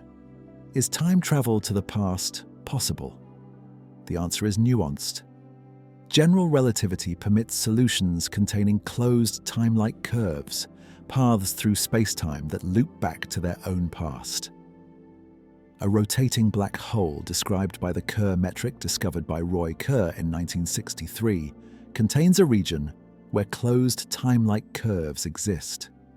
In principle, an object could enter the ergosphere around such a black hole, follow a particular path through the warped space-time, and emerge in its own past. Similarly, traversable wormholes, hypothetical tunnels connecting distant regions of space-time, might allow shortcuts through space and time. If one end of a wormhole is accelerated to high speed or placed in a strong gravitational field, while the other end remains relatively stationary, the two ends experience different rates of time. A traveler entering one end might exit the other in the past. The physics allows this mathematically, but something doesn't add up. Every solution permitting backward time travel requires exotic matter or extreme conditions we have never observed. Traversable wormholes need negative energy density to hold them open. Negative energy violates most classical energy conditions. Quantum field theory permits temporary negative energy in small regions through the Casimir effect, where two uncharged metal plates in vacuum experience an attractive force due to quantum fluctuations. The space between the plates has slightly negative energy density compared to empty space far from the plates. But scaling this to macroscopic wormholes would require amounts of negative energy exceeding anything we can produce or even imagine. Rotating black holes contain closed time-like curves only inside the event horizon, in regions inaccessible to outside observers. You would need to cross the horizon to access those paths. Once inside, you cannot escape. The closed time-like curves do you no good if you are trapped in a collapsing singularity. Some physicists suspect a deeper principle prohibits backward time travel, a chronology protection conjecture proposed by Stephen Hawking in 1992. Hawking suggested that unknown laws of physics might prevent the formation of closed time-like curves, preserving causality and preventing paradoxes where effects precede causes. The paradoxes are genuine. Imagine traveling back in time and preventing your own departure. You arrive in the past and destroy the spacecraft before your past self boards. But if you never departed, you never arrived in the past to destroy the spacecraft. Contradiction. The grandfather paradox takes this further. Travel to the past and kill your grandfather before your parents are conceived. But then you are never born, so you never travel to the past. So your grandfather survives, so you are born, so you do travel to the past, and so on. Logic collapses. Some physicists propose solutions. Perhaps the universe has multiple timelines, and traveling to the past creates a new branch where different events occur. Your actions in the past do not affect your original timeline. Or perhaps self-consistency is enforced. The universe conspires to prevent paradoxes. Any attempt to alter the past fails by chance or necessity. You try to kill your grandfather, but miss. The gun jams. You change your mind. Quantum mechanics might select only those histories that remain logically consistent. These ideas remain speculative. We have no experimental evidence. We have never observed a closed time-like curve. We have never detected a traversable wormhole. Backward time travel remains a mathematical curiosity, permitted by the equations, but possibly forbidden by deeper principles. Forward time travel is different. No paradoxes arise. No laws are violated. Accelerate to near light speed. Travel into the future of Earth's timeline. Arrive to find centuries or millennia have passed. This is permitted, inevitable, confirmed by every experiment involving time dilation. The asymmetry is built into space-time structure. The future is accessible. The past is not. Or if the past is accessible, reaching it requires conditions so extreme we cannot imagine achieving them. The universe seems to protect causality. Time flows forward, entropy increases, effects follow causes. The arrow of time points unambiguously from past to future, perhaps driven by the universe's expansion from a low entropy initial state at the Big Bang toward a high entropy final state in the distant future. This thermodynamic arrow aligns with the psychological arrow of time, our perception of time's flow, and the cosmological arrow, the direction of the universe's expansion. All three arrows point the same way. Why? The question remains open. What happens next reveals the practical limits.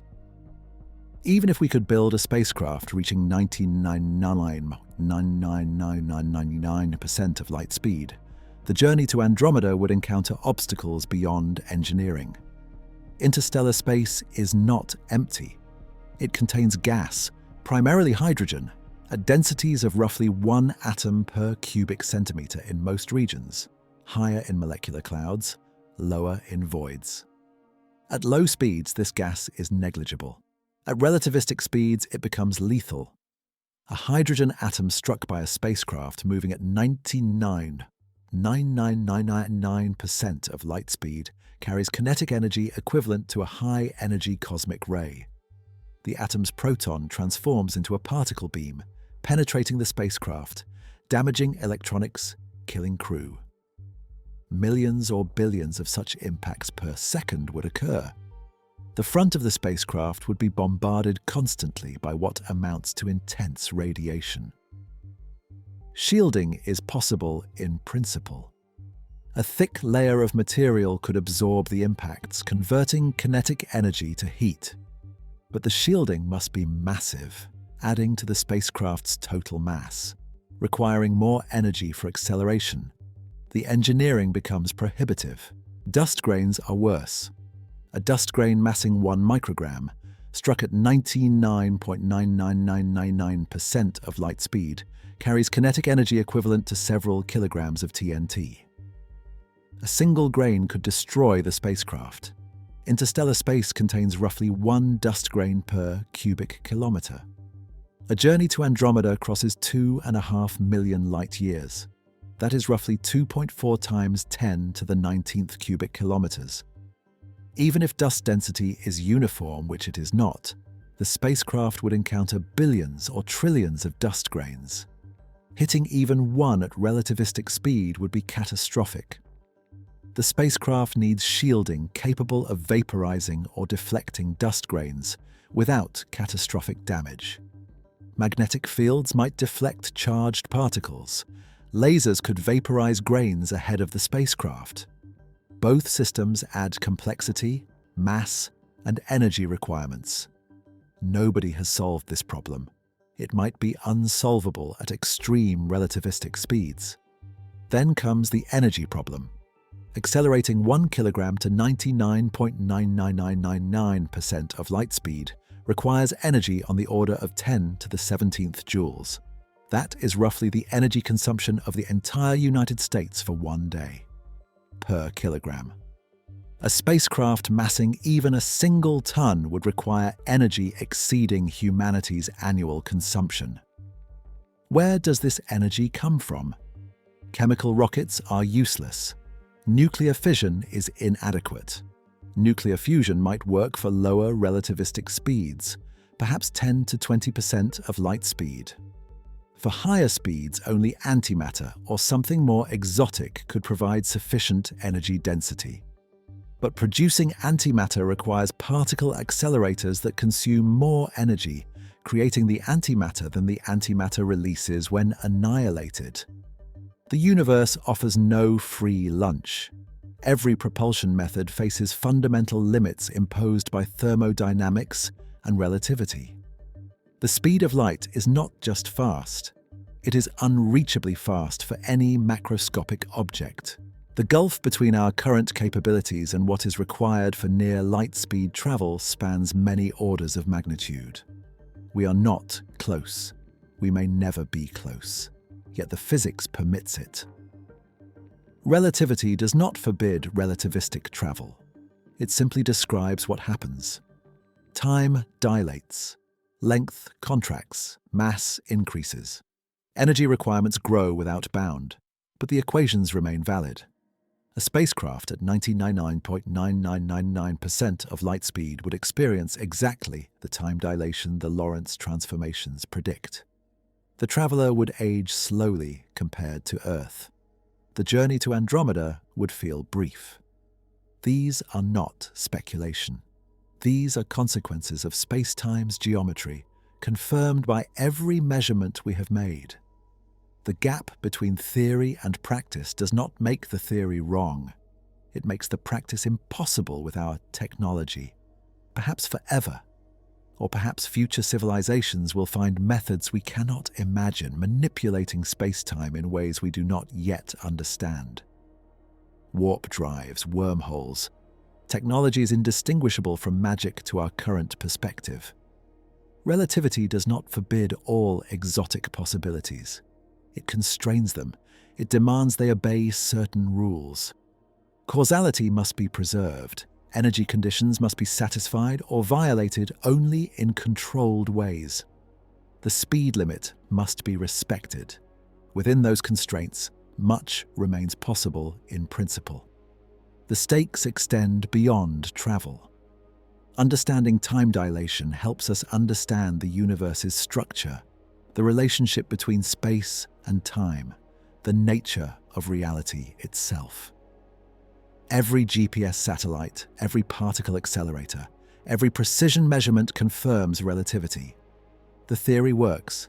It describes our universe accurately, and it reveals that universe to be far stranger than common sense suggests. Time is not absolute. Simultaneity is not universal. The future is already there, waiting, part of the unchanging four-dimensional block of space-time that contains all of history, past and future together. This understanding changes how we think about existence, about causality, about the meaning of now. The counterintuitive nature of time dilation runs deeper than most people realize. Our brains evolved to navigate a world where time flows uniformly, where simultaneity is absolute, where fast-moving objects behave according to Newtonian mechanics.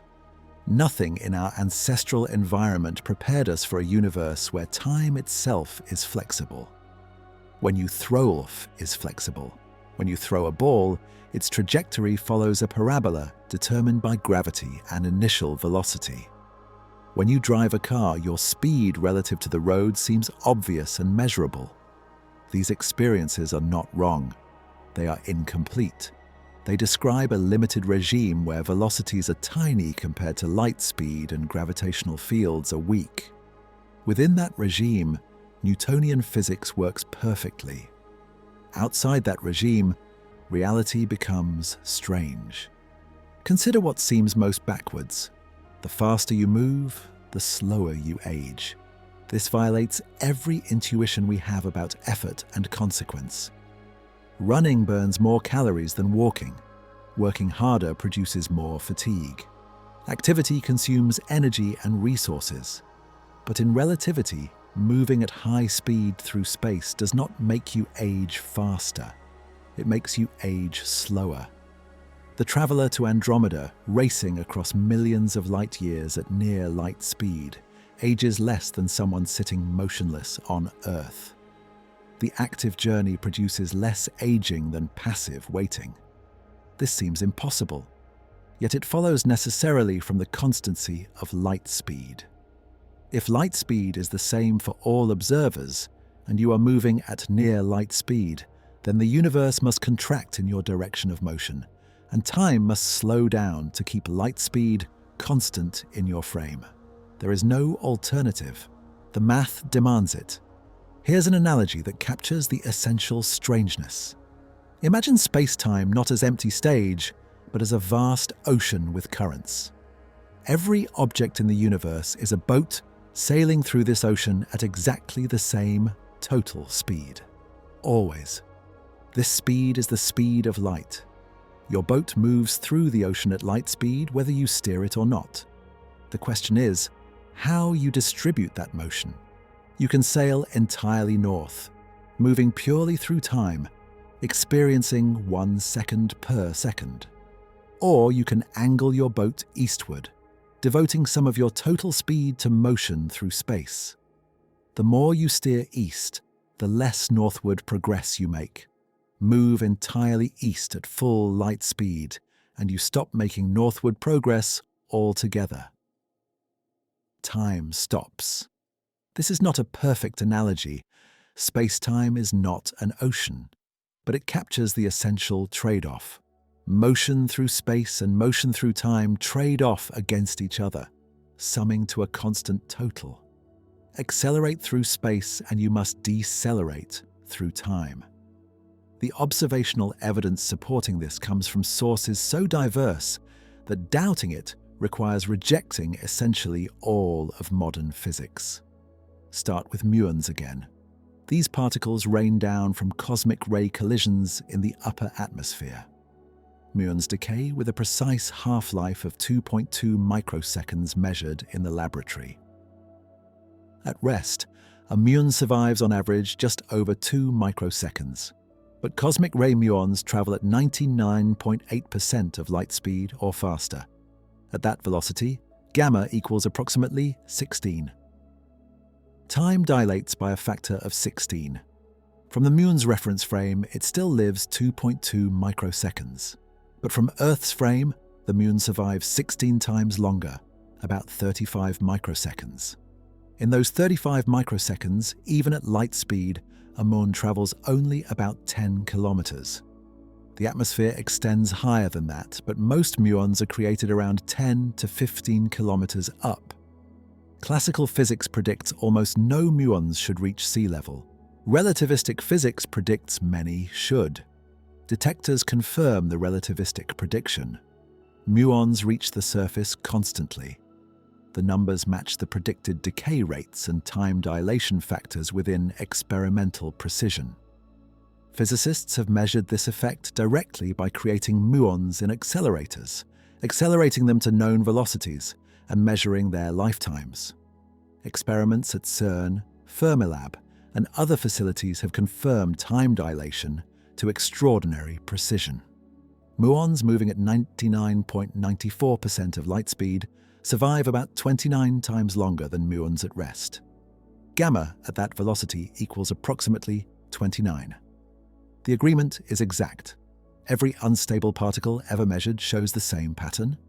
Pions, kaons, tau leptons all decay more slowly when moving at high speed.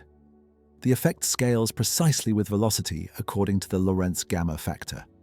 No exceptions have ever been found. Relativity works. Then comes evidence from astronomy. Binary pulsars provide natural laboratories for testing relativity in extreme gravitational fields. A pulsar is a rapidly rotating neutron star, the collapsed core of a massive star that exploded as a supernova. Neutron stars pack more mass than the Sun into a sphere 20 kilometers across. Their density is enormous, comparable to an atomic nucleus. Some neutron stars emit beams of radio waves from their magnetic poles. As the star rotates, the beam sweeps past Earth like a lighthouse, producing regular pulses. The first pulsar was discovered in 1967 by Jocelyn Bell Burnell. Thousands are now known. Some pulsars orbit other stars in binary systems. The orbital motion causes relativistic effects measurable through precise timing of pulses. The Hulse-Taylor binary pulsar, discovered in 1974 by Russell Hulse and Joseph Taylor, consists of two neutron stars orbiting each other every 7.75 hours. The orbit is elliptical, bringing the stars close together at periastron and separating them at apastron. As the pulsar moves through its orbit, several relativistic effects become measurable. First, time dilation. As the pulsar swings through periastron at high speed, its clock runs slow. The pulse rate appears to change, not because the rotation changes, but because time itself runs differently at different orbital velocities. Second, gravitational redshift. Deep in the gravitational well at periastron, the pulsar's light loses energy climbing out of the potential well. The pulses appear slightly redshifted. Third, orbital decay. General relativity predicts that the binary system radiates gravitational waves, ripples in space-time propagating outward at light speed. These waves carry energy away from the system. The orbit shrinks. The orbital period decreases. Over decades of observation, Taylor and his colleagues measured this orbital decay precisely. The rate matched general relativity's predictions to better than 1%. This indirect detection of gravitational waves earned Hulse and Taylor the 1993 Nobel Prize. Then, in 2015, the Laser Interferometer Gravitational Wave Observatory detected gravitational waves directly for the first time. LIGO consists of two enormous L-shaped detectors, one in Louisiana, one in Washington state. Each arm stretches 4 kilometers. Laser beams bounce between mirrors at each end, measuring the arm lengths to a precision of 1/10,000th the width of a proton. When a gravitational wave passes, space-time itself ripples, stretching one arm and compressing the other by infinitesimal amounts. On September 14, 2015, both detectors registered a signal simultaneously. The wave had been produced by two black holes, each about 30 times the Sun's mass, spiraling together and merging 1.3 billion light-years away. As the black holes orbited each other in their final moments, they moved at significant fractions of light speed. Time dilation, length contraction, and the full machinery of general relativity governed their motion. The gravitational waves they produced carried information about space-time curvature, mass, velocity, all encoded in the wave's frequency and amplitude. The detected signal matched predictions from Einstein's equations exactly. Since then, LIGO and its partner detector Virgo have detected dozens of mergers. Every signal confirms relativity. Watch what happens when we test relativity's predictions about simultaneity. In 1971, the Haffley-Keating experiment flew atomic clocks around the world. The results confirmed time dilation from both velocity and gravity. But the experiment also tested something subtler. The clocks that flew eastward and westward ended up with different times, not just compared to ground clocks, but compared to each other.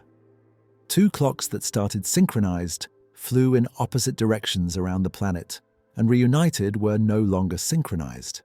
They disagreed about what time it was. Both were correct within their reference frames. Neither was wrong. But simultaneity, the notion that a particular instant in one place corresponds to a particular instant in another place, had been broken. Events that appeared simultaneous to one clock occurred at different times according to the other. The experiment demonstrated that simultaneity is observer-dependent, just as relativity predicts. This creates practical problems. GPS satellites orbit Earth at different altitudes and velocities. Each satellite carries atomic clocks. If we treated these clocks as measuring absolute time, the system would fail. Instead, engineers must carefully calculate the relativistic corrections for each satellite's orbit. The corrections account for time dilation from orbital velocity and gravitational time dilation from altitude. But they must also account for the fact that simultaneity is not absolute. When a satellite broadcasts a timestamp, that timestamp corresponds to a particular moment in the satellite's reference frame. When your receiver on Earth detects the signal, it must translate that timestamp into Earth's reference frame. The translation requires knowing the satellite's velocity and position precisely. Any error in the relativistic corrections produces errors in calculated positions. Modern GPS is accurate to meters. That precision requires relativistic corrections accurate to nanoseconds. The system works only because we understand time dilation and the relativity of simultaneity quantitatively. But there's a problem. Some physicists have questioned whether relativity is exactly correct. Could there be small deviations at extreme energies or distances?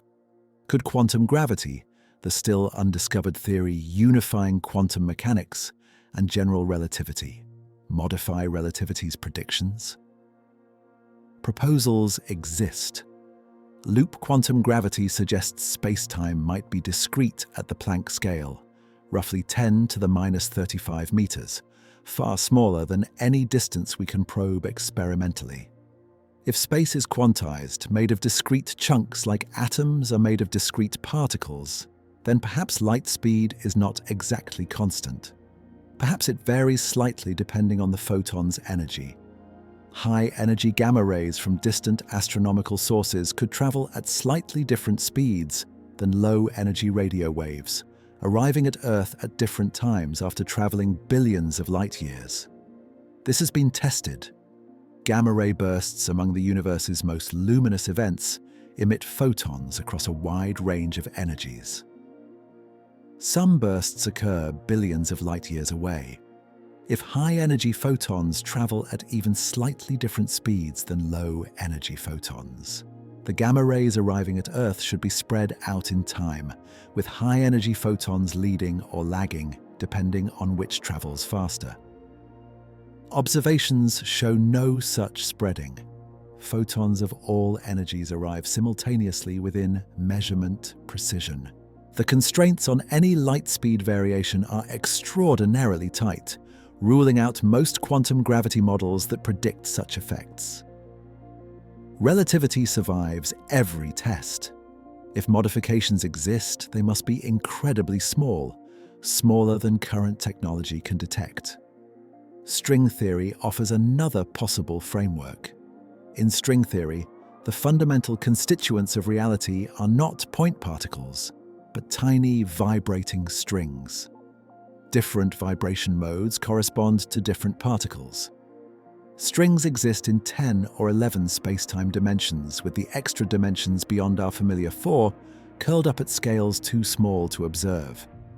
In this framework, relativity emerges as an approximation valid at low energies and large distances. At the Planck scale, stringy effects might dominate, and spacetime itself might lose its smooth geometric character, becoming a quantum foam of fluctuating geometry. But at accessible energies, the energies where we perform experiments and make observations, string theory reduces to general relativity plus quantum field theory. The deviations are undetectable. Relativity remains correct within its domain of applicability.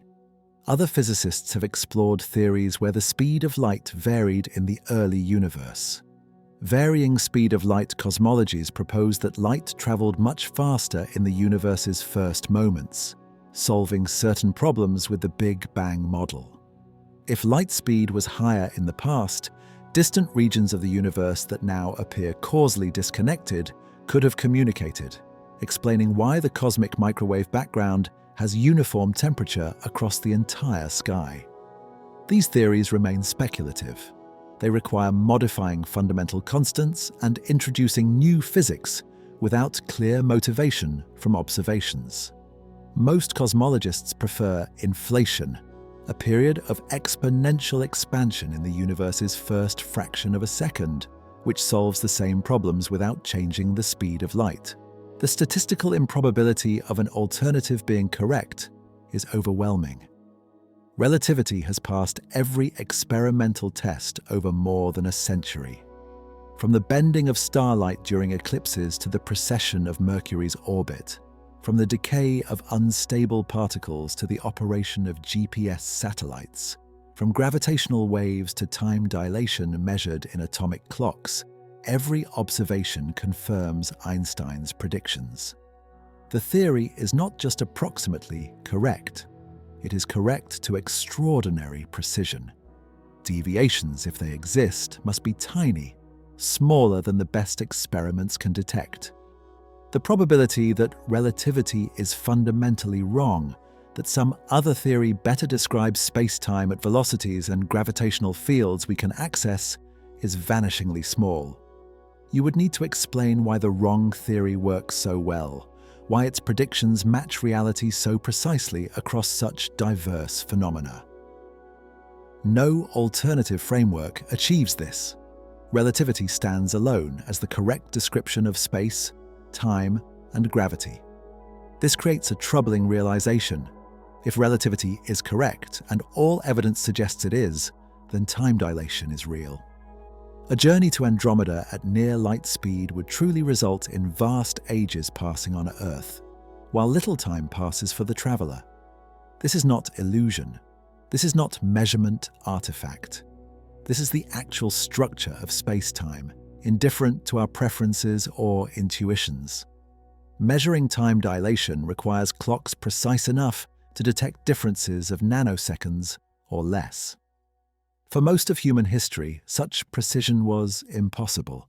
Mechanical clocks, pendulums, even the best marine chronometers of the 18th century could measure time to, perhaps, a second or two per day accuracy. Adequate for navigation, useless for testing relativity. The breakthrough came with AT. The breakthrough came with atomic clocks, devices that measure time by counting oscillations of atoms, transitioning between quantum energy states. The first atomic clock, built in 1949 at the National Bureau of Standards, used ammonia molecules. It was less accurate than existing mechanical clocks, but it proved the principle. Atoms oscillate at frequencies determined by fundamental physical constants. These frequencies do not drift with temperature or wear out with age. An atom's transition frequency is the same whether measured today or a billion years from now, whether measured on Earth or in another galaxy. The cesium-133 atom became the standard. When undisturbed, a cesium atom's outermost electron oscillates between two energy levels at a frequency of exactly 9,292, 631, 770 cycles per second. This number is not measured, it is defined. In 1967, the international scientific community redefined the second as the duration of 9,192, 631,770 periods of this cesium transition. Time itself became defined by counting atomic oscillations. Cesium beam clocks achieved accuracy of 1 second in 300,000 years by the modern cesium fountain clocks, where cesium atoms are cooled to near absolute zero and tossed upward in a vacuum chamber, achieve accuracy exceeding 1 second in 100 million years. They detect time differences of 10 to the minus 15 seconds. At this precision, time dilation from walking across a room becomes measurable if you wait long enough. This is where it gets strange. In 2010, physicists at the National Institute of Standards and Technology demonstrated optical lattice clocks using strontium and aluminum atoms.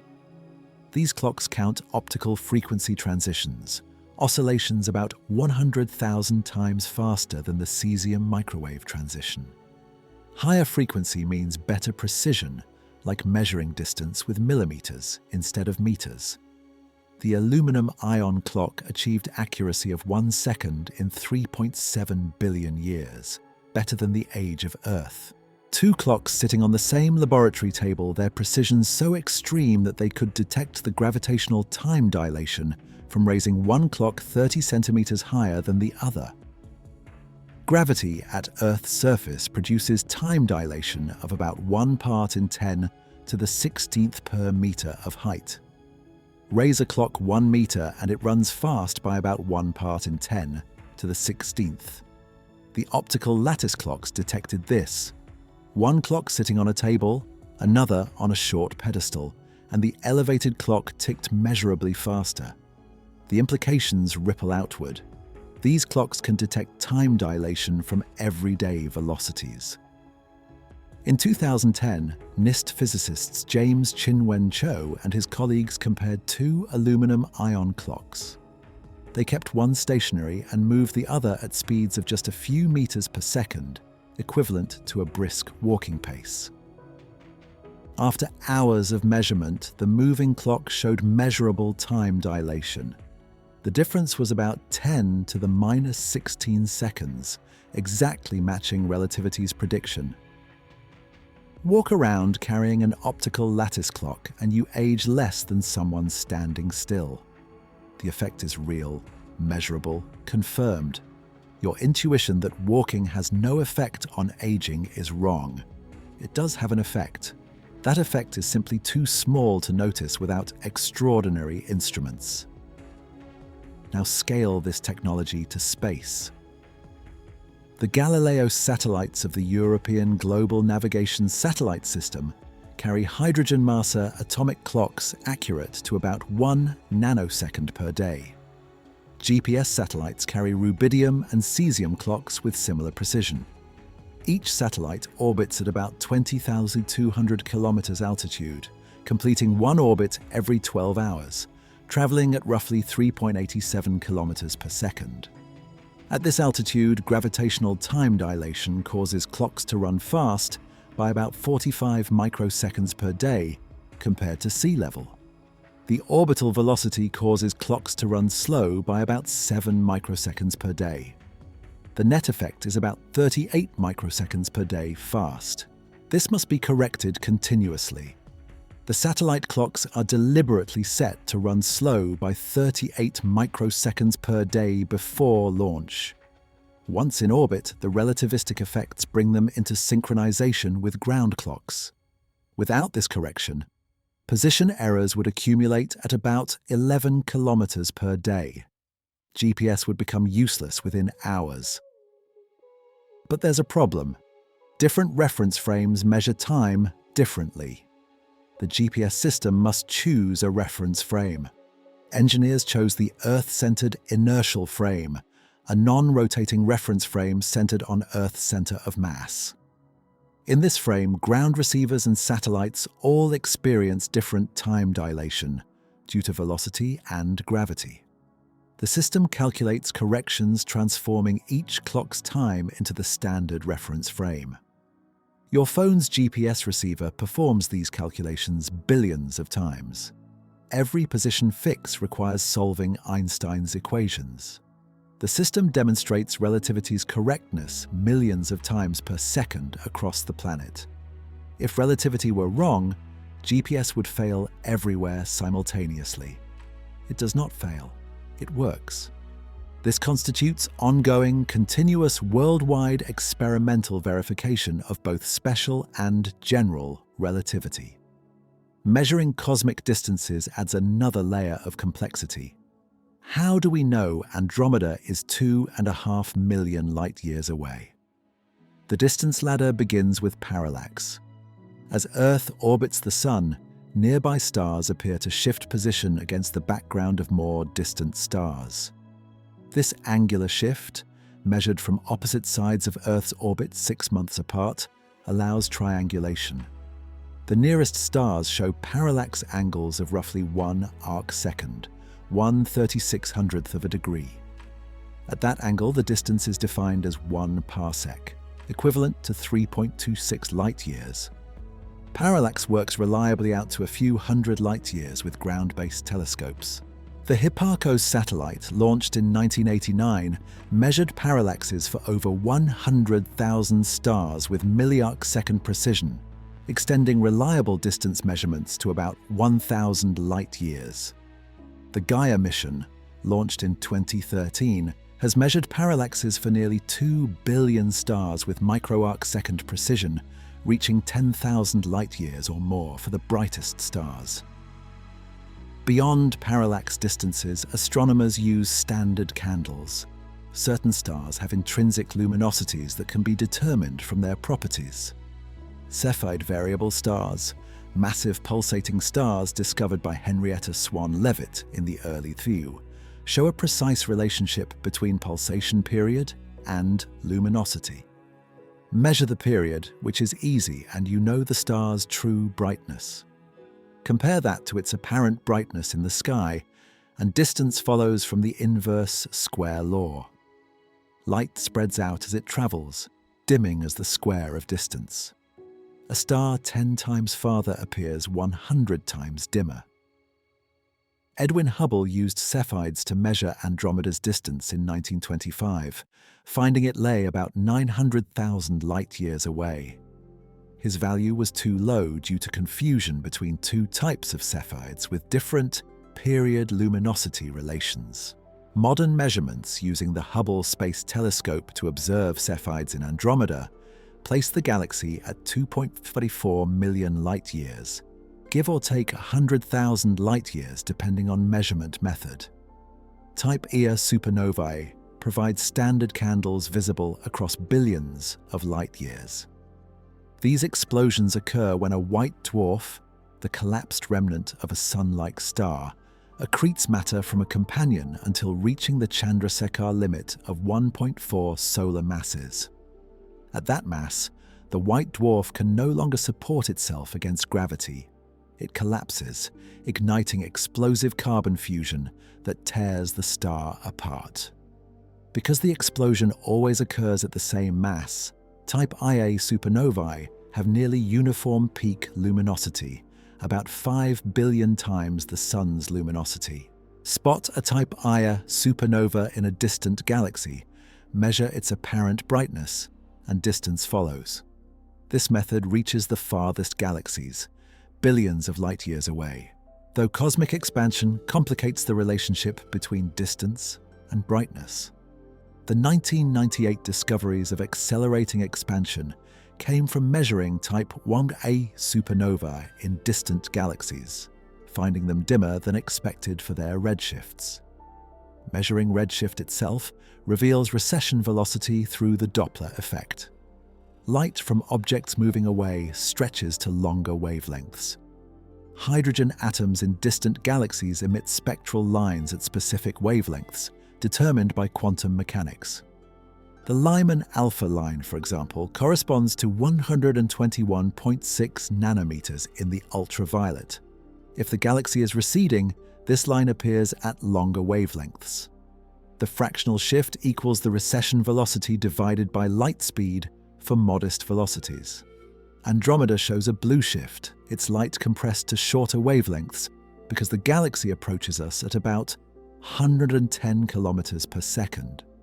This measurement comes from spectroscopy, spreading light into its component wavelengths and measuring precise positions of spectral lines.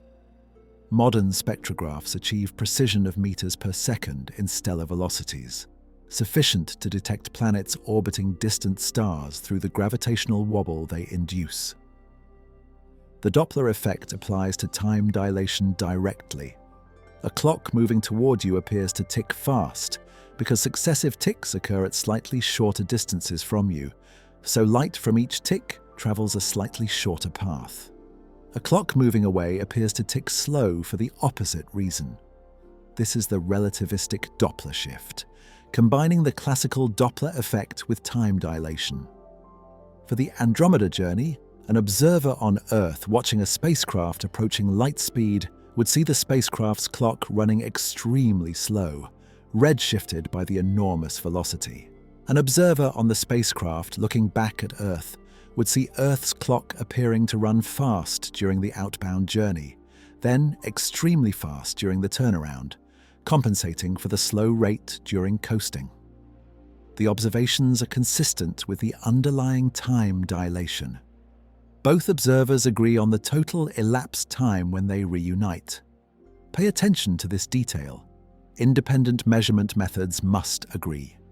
Parallax, Cepheids, and type Ia supernovae form a distance ladder where each rung calibrates the next.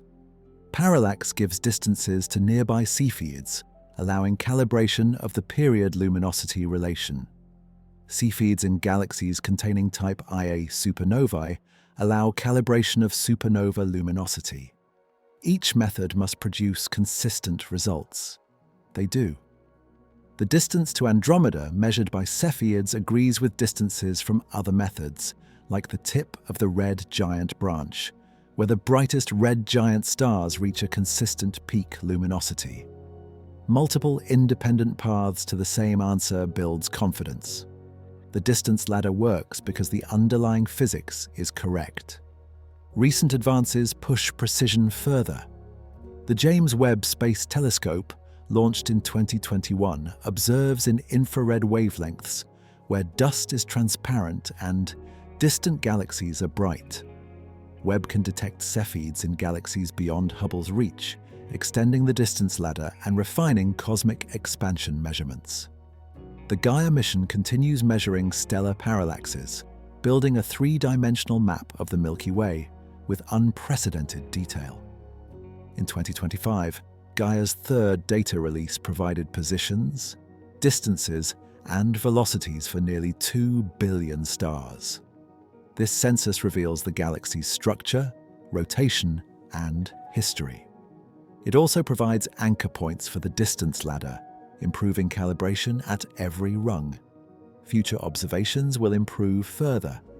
The extremely large telescope, under construction in Chile with a primary mirror 39 meters across, will achieve angular resolution sharp enough to resolve individual stars in nearby galaxies. Direct imaging of stellar populations will test stellar evolution models and improve distance measurements. The Square Kilometre Array, a radio telescope distributed across Australia and South Africa with collecting area equivalent to 1 square kilometre, will measure pulsar timing to extraordinary precision. Binary pulsars will provide tests of general relativity in strong gravitational fields, probing regions where space-time curvature approaches the extreme.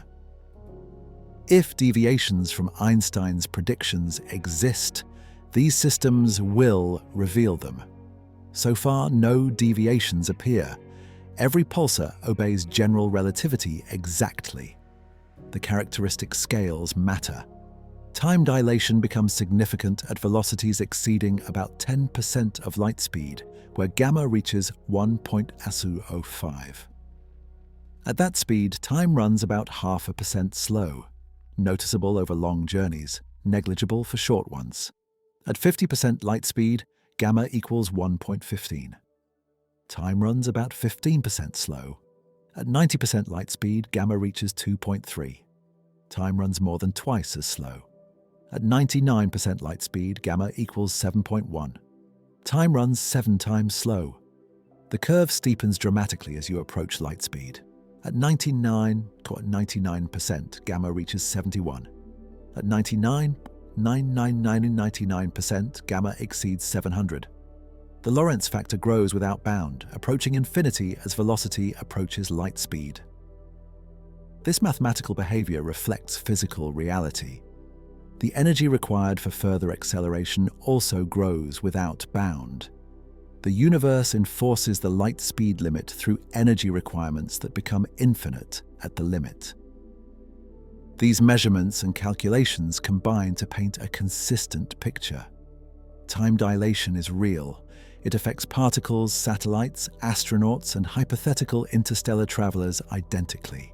The effect scales precisely with velocity and gravity, according to equations first written in 1905 and 1915. Every experiment confirms these equations. Every technology depending on them works. The precision improves constantly as clocks become more accurate and measurements more refined. But the fundamental results never change. Einstein was right. Space-time is curved. Time is relative. Light speed is absolute. These are not theories awaiting confirmation. These are established facts about physical reality, tested and retested across a century, confirmed in every conceivable way. The journey to Andromeda would unfold exactly as relativity predicts, strange and counterintuitive as those predictions are. The closest we have come to experiencing dramatic time dilation involves not spacecraft, but particles created in our atmosphere and laboratories. Consider the tau lepton, discovered at the Stanford Linear Accelerator Center in 1975 by Martin Pearl and his team. The tau is the heaviest of the three charged leptons, weighing about 3,500 times more than an electron. It decays rapidly, living only 2.9 times 10 to the minus 13 seconds before transforming into lighter particles. That is 290 femtoseconds, less than a trillionth of a second. At rest, a tau travels essentially nowhere before decaying. Even at light speed, it would cover only 87 micrometers, less than the width of a human hair. But accelerate a tau to 99.9999% of light speed, and something remarkable happens. The gamma factor reaches approximately 707. From the laboratory frame, the tau's lifetime stretches to about 205 nanoseconds. In that time, traveling at near light speed, the tau covers about 60 meters before decaying. Particle physicists routinely observe tau leptons traveling tens of meters through detector arrays, leaving tracks in silicon sensors and calorimeters. The particles know nothing about relativity. They simply exist, following the laws of quantum mechanics and space-time geometry. Yet their behavior confirms time dilation with precision that would have astonished Einstein. Every tau detected, every track measured, every decay vertex reconstructed provides data points in a vast statistical confirmation of relativistic predictions. The Large Hadron Collider, the world's most powerful particle accelerator, creates even more extreme conditions. Located in a 27-kilometer circular tunnel beneath the Swiss-French border near Geneva, the LHC accelerates protons to 99.9999991% of light speed. At this velocity, gamma equals approximately 7,460. Each proton has kinetic energy of about 6.5 trillion electron volts. The proton's mass, normally 938 million electron volts in Einstein's mass energy equivalence, increases by a factor of 7,460 due to relativistic effects. The proton effectively masses about 7,000 times more than when at rest. This is not metaphorical. The increased mass affects how the proton responds to magnetic fields used to steer it around the accelerator ring. Engineers must account for relativistic mass in designing the magnets. If they ignored relativity and used classical physics, the protons would smash into the tunnel walls within milliseconds. When these protons collide head-on at the LHC's interaction points, the combined energy approaches 13 trillion electron volts. This energy, compressed into a region smaller than a proton, recreates conditions that existed in the universe less than a trillionth of a second after the Big Bang. The collisions produce cascades of new particles, including some that existed only in the early universe and have long since decayed into stable matter. The Higgs boson, discovered at the LHC in 2012, has a mass of about 125 billion electron volts and decays within 1.6 times 10 to the minus 22 seconds. No detector can measure such short times directly. Instead, physicists reconstruct the Higgs from its decay products, particles that travel measurable distances before decaying themselves. Each step in these decay chains involves particles moving at relativistic speeds, experiencing time dilation that stretches their lifetimes just enough to be detectable. Compare this to astrophysical phenomena. Cosmic ray particles strike Earth's atmosphere after traveling through space for millions or billions of years. The most energetic cosmic ray ever detected, recorded by the Fly's Eye detector in Utah on October 15, 1991, carried energy of approximately 320 exa-electron volts. That is 320 times 10 to the 18th electron volts. For comparison, the LHC's protons carry about 6.5 tera-electron volts, 6.5 times 10 to the 12th. The cosmic ray carried about 50 million times more energy. This single particle, probably a proton, possessed kinetic energy equivalent to a baseball thrown at 90 kilometers per hour.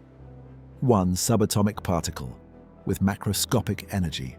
Its velocity exceeded 99.5% of light speed, 23 nines after the decimal. The gamma factor was approximately 320 trillion.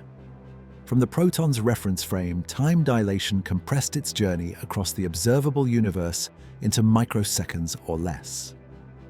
Nobody expected what came next.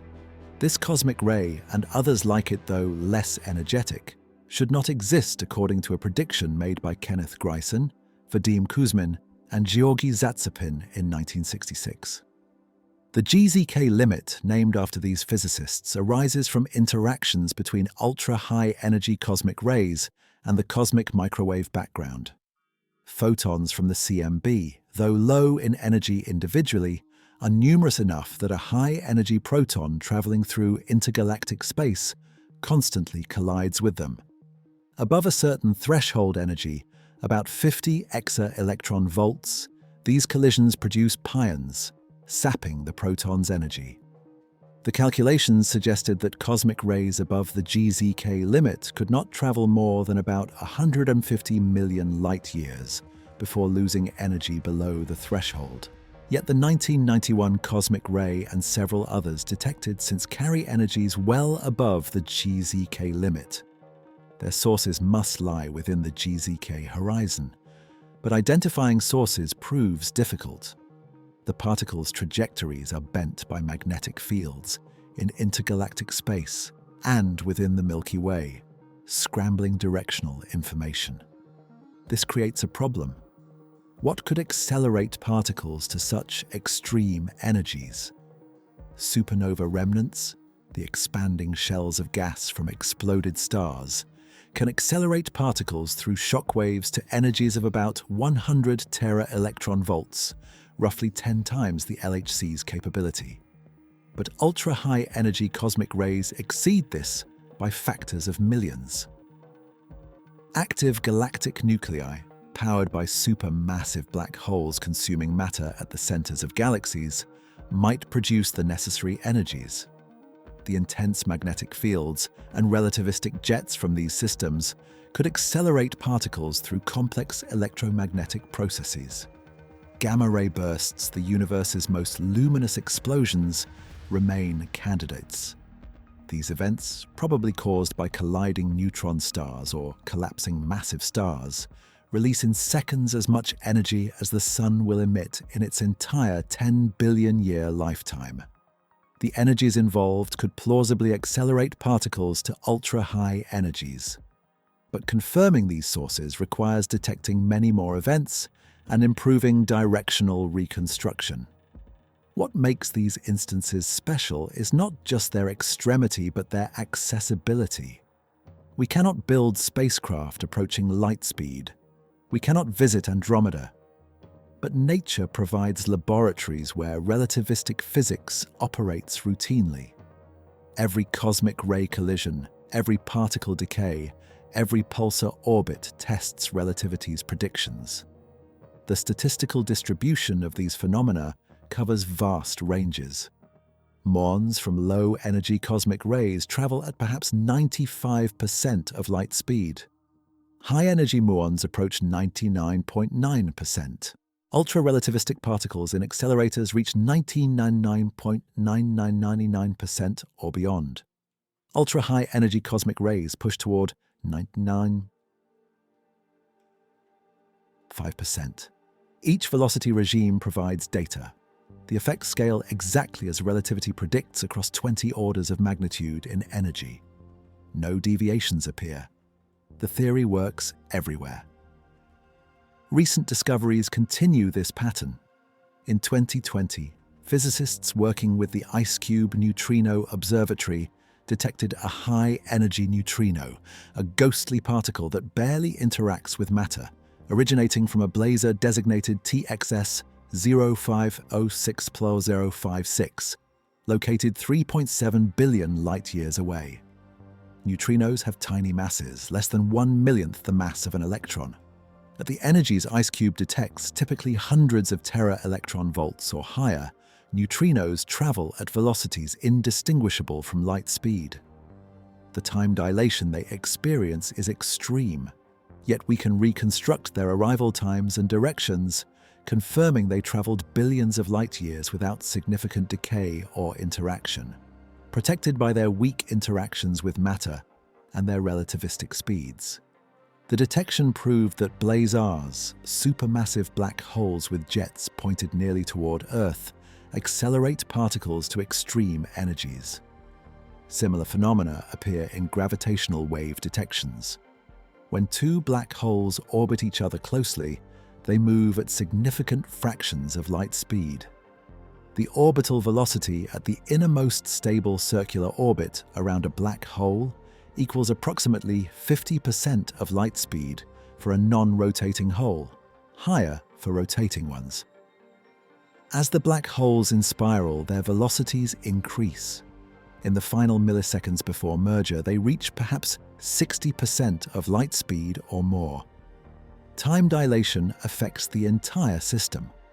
The gravitational waves they emit carry frequencies and amplitudes encoding these relativistic velocities. LIGO's detectors measure these waves, extracting information about the black hole's masses, spins, and orbital parameters.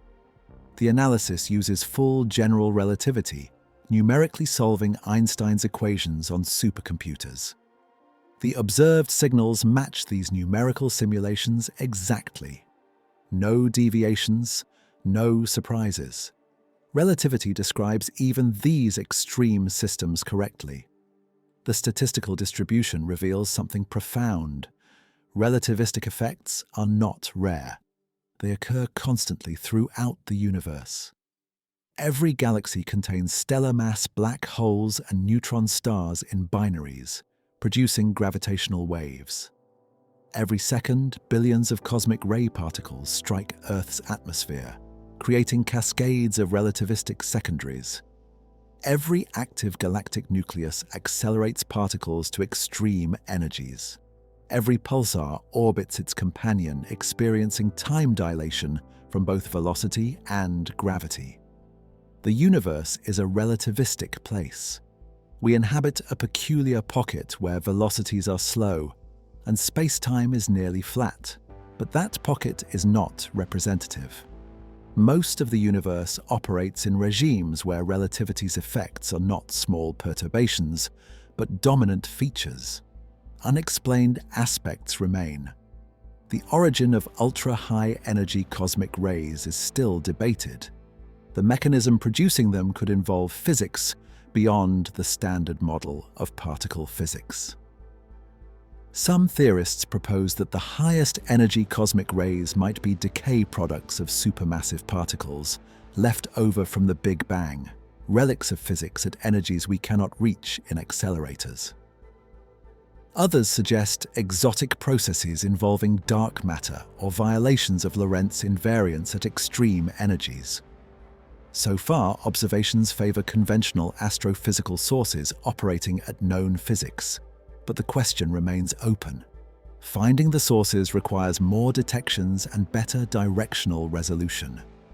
Ongoing research pushes toward observing relativistic effects in new systems. The Event Horizon Telescope, a global array of radio telescopes working together to achieve resolution equivalent to an Earth-sized dish, imaged the shadow of the supermassive black hole in the galaxy Messier 87 in 2019. The black hole's mass, about 6.5 billion times the Sun, creates space-time curvature so extreme that photons orbit in circular paths around it. The famous image shows a bright ring of light surrounding a dark shadow. That light comes from matter orbiting at close to light speed just outside the event horizon. The matter's motion is highly relativistic. Velocities reach perhaps 90% of light speed or more. Time dilation, gravitational redshift, Doppler shifts, and light bending all affect the observed image. The EHT team used sophisticated models incorporating full general relativity to interpret the observations. The agreement between theory and observation is stunning.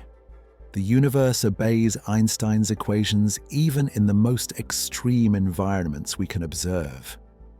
The Laser Interferometer Space Antenna, a planned gravitational wave observatory consisting of 3 spacecraft in solar orbit, separated by 2.5 million kilometers, will detect waves from supermassive black hole mergers across cosmic history.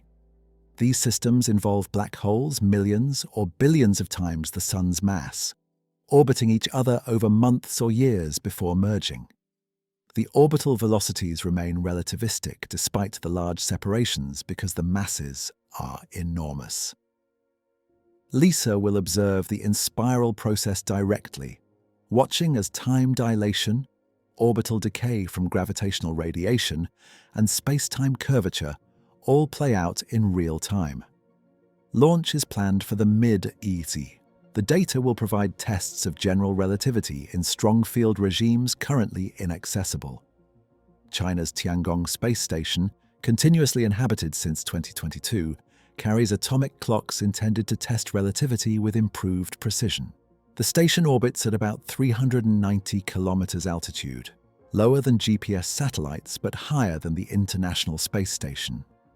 Comparing clocks on board with ground-based clocks tests both gravitational and velocity-based time dilation. The experiments build on decades of previous tests, seeking ever smaller deviations that might hint at new physics. None have been found. Relativity continues passing every test. Each case study, each example, each measurement adds to an overwhelming body of evidence. Time dilation is not theoretical speculation. It is observed reality, measured in particle accelerators and cosmic ray detectors, seen in pulsar orbits and black hole mergers, experienced by GPS satellites and confirmed by atomic clocks. The journey to Andromeda would simply extend these well-tested phenomena to their logical extreme. A traveler at near light speed would experience time dilation of millions to one, compressing millions of years of Earth time into subjective weeks or months. Nothing about this is uncertain. The physics is established. Only the engineering remains impossible, for now. Our perspective fundamentally limits what we can know: the universe. We observe from Earth a planet orbiting an ordinary star in the outer reaches of a typical spiral galaxy. Our velocity through space is modest. Our gravitational environment is weak. The time dilation we experience naturally is negligible. This creates an observational bias so profound that it shapes every measurement, every theory, every conclusion we draw about cosmic structure. We see the universe not as it is, but as it appears from our particular reference frame, filtered through our specific location in space and time. The question becomes, how typical is our view? Are we seeing something representative of cosmic reality, or are we trapped in a bubble of perception that misleads us about the universe's true nature? The concept of observational bias extends far beyond simple line-of-sight effects. When astronomers map the universe's large-scale structure, they discover galaxy clusters, superclusters, filaments, and voids, forming a cosmic web stretching billions of light years. But this structure appears different depending on observation method. Optical surveys detect galaxies bright enough to see. Radio surveys detect neutral hydrogen gas. X-ray surveys detect hot gas in galaxy clusters. Each wavelength reveals different components. The total matter distribution, dominated by invisible dark matter, differs from the visible matter distribution. We observe luminous matter and infer the rest. This inference depends on assumptions about how light traces mass, assumptions that could be wrong in subtle ways. Distance measurements compound the problem. Every method for measuring cosmic distances involves assumptions. Standard candles like Cepheid variables assume all Cepheids with the same period have the same luminosity. But stellar populations differ between galaxies. Some galaxies form stars more rapidly, enriching their interstellar medium with heavier elements that affect stellar properties. A Cepheid in a metal-rich galaxy might be slightly dimmer than one in a metal-poor galaxy at the same period. The difference is small, perhaps 10%, but across millions of light-years it matters. Andromeda's distance is quoted as 2.4 million light-years, but that number carries uncertainty. Different measurement methods give values ranging from 2.4 to 2.6 million light-years. The spread reflects both measurement error and systematic differences in methodology. Which value is correct? Perhaps none. Perhaps the question itself is poorly defined. Here's where it gets uncomfortable. The concept of distance becomes ambiguous in an expanding universe.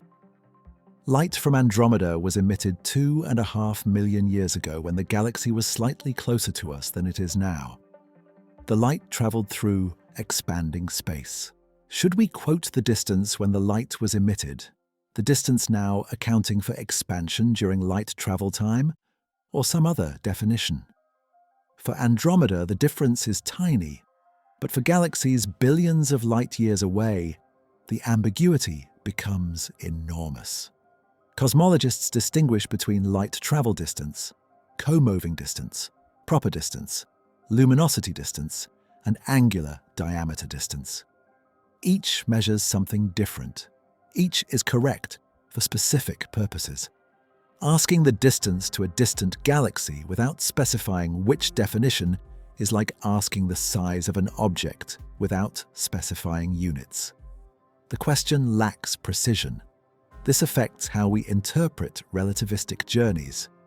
When we say traveling to Andromeda at light speed would take 2.5 million years from Earth's perspective, we mean 2.5 million years in Earth's reference frame, assuming the galaxy's current distance, ignoring cosmic expansion because Andromeda is gravitationally bound to us and not receding. But for hypothetical journeys to distant galaxies billions of light-years away, expansion matters. The galaxy recedes during the journey. The traveler must cover not just the initial distance, but also the additional distance created by expansion. At near light speed, the effect is small for nearby galaxies like Andromeda, but becomes significant for distant targets. Some galaxies are receding so rapidly that they lie beyond the cosmic event horizon. No signal we send, even at light speed, will ever reach them.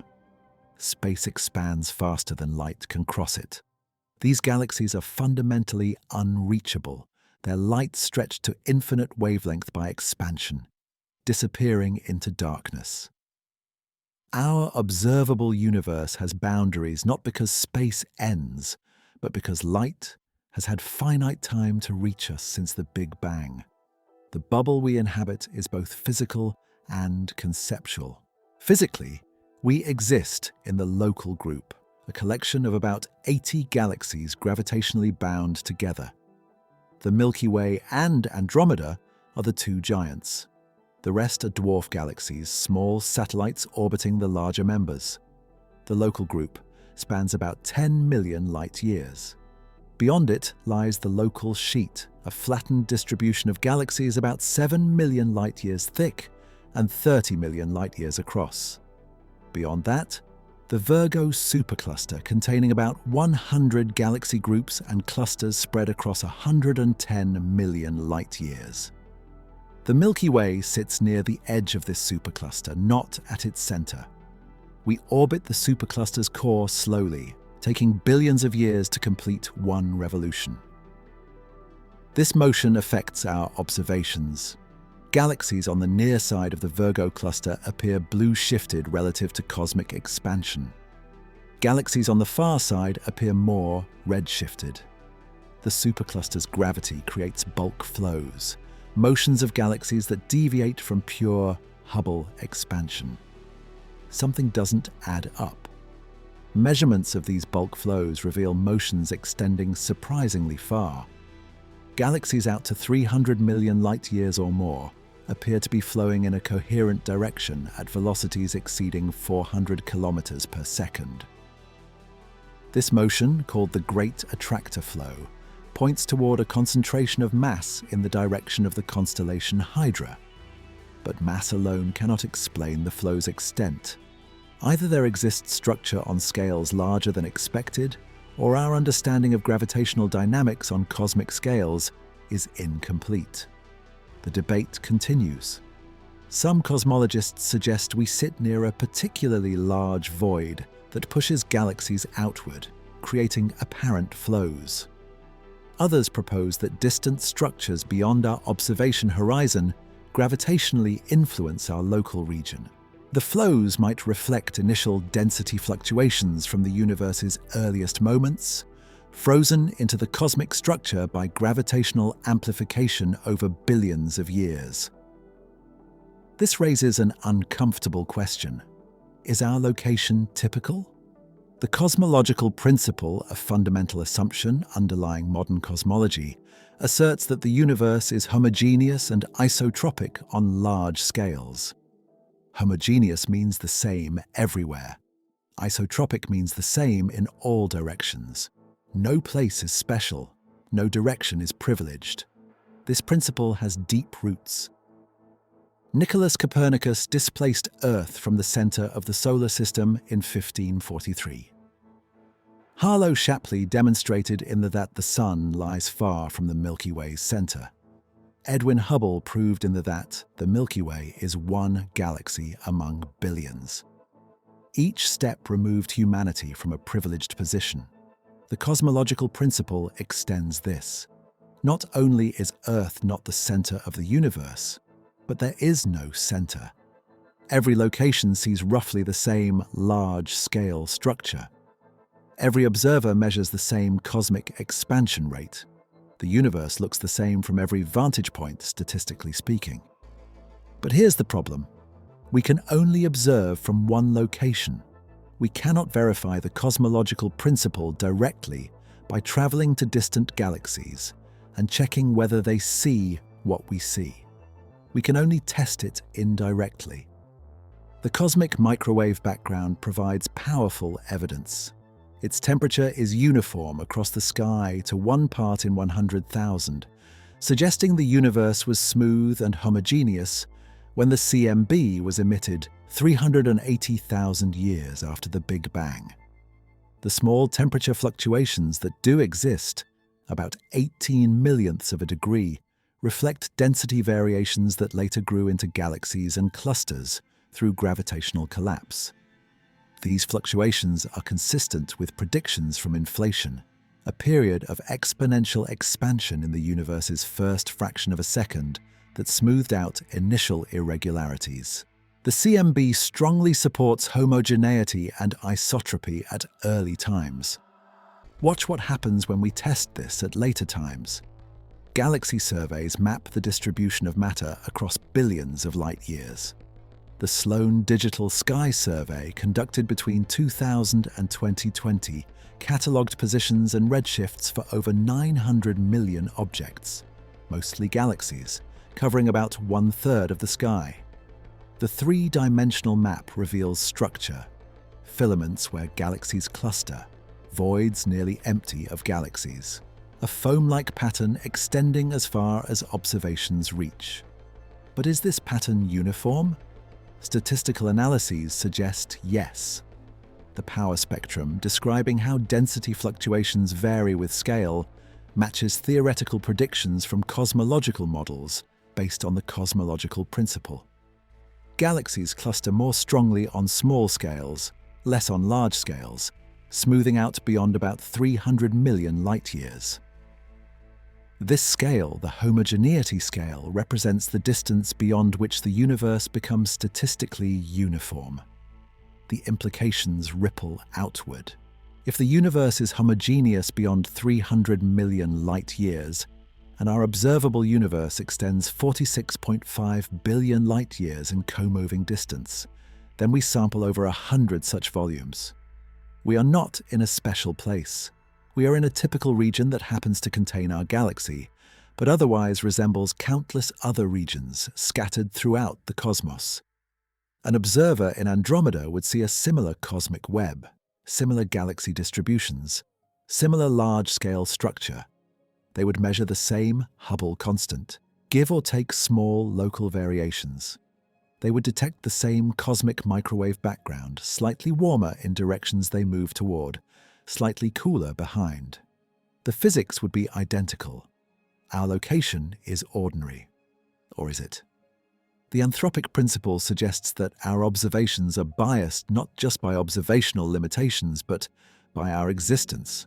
We can only observe the universe from locations where conscious observers can exist.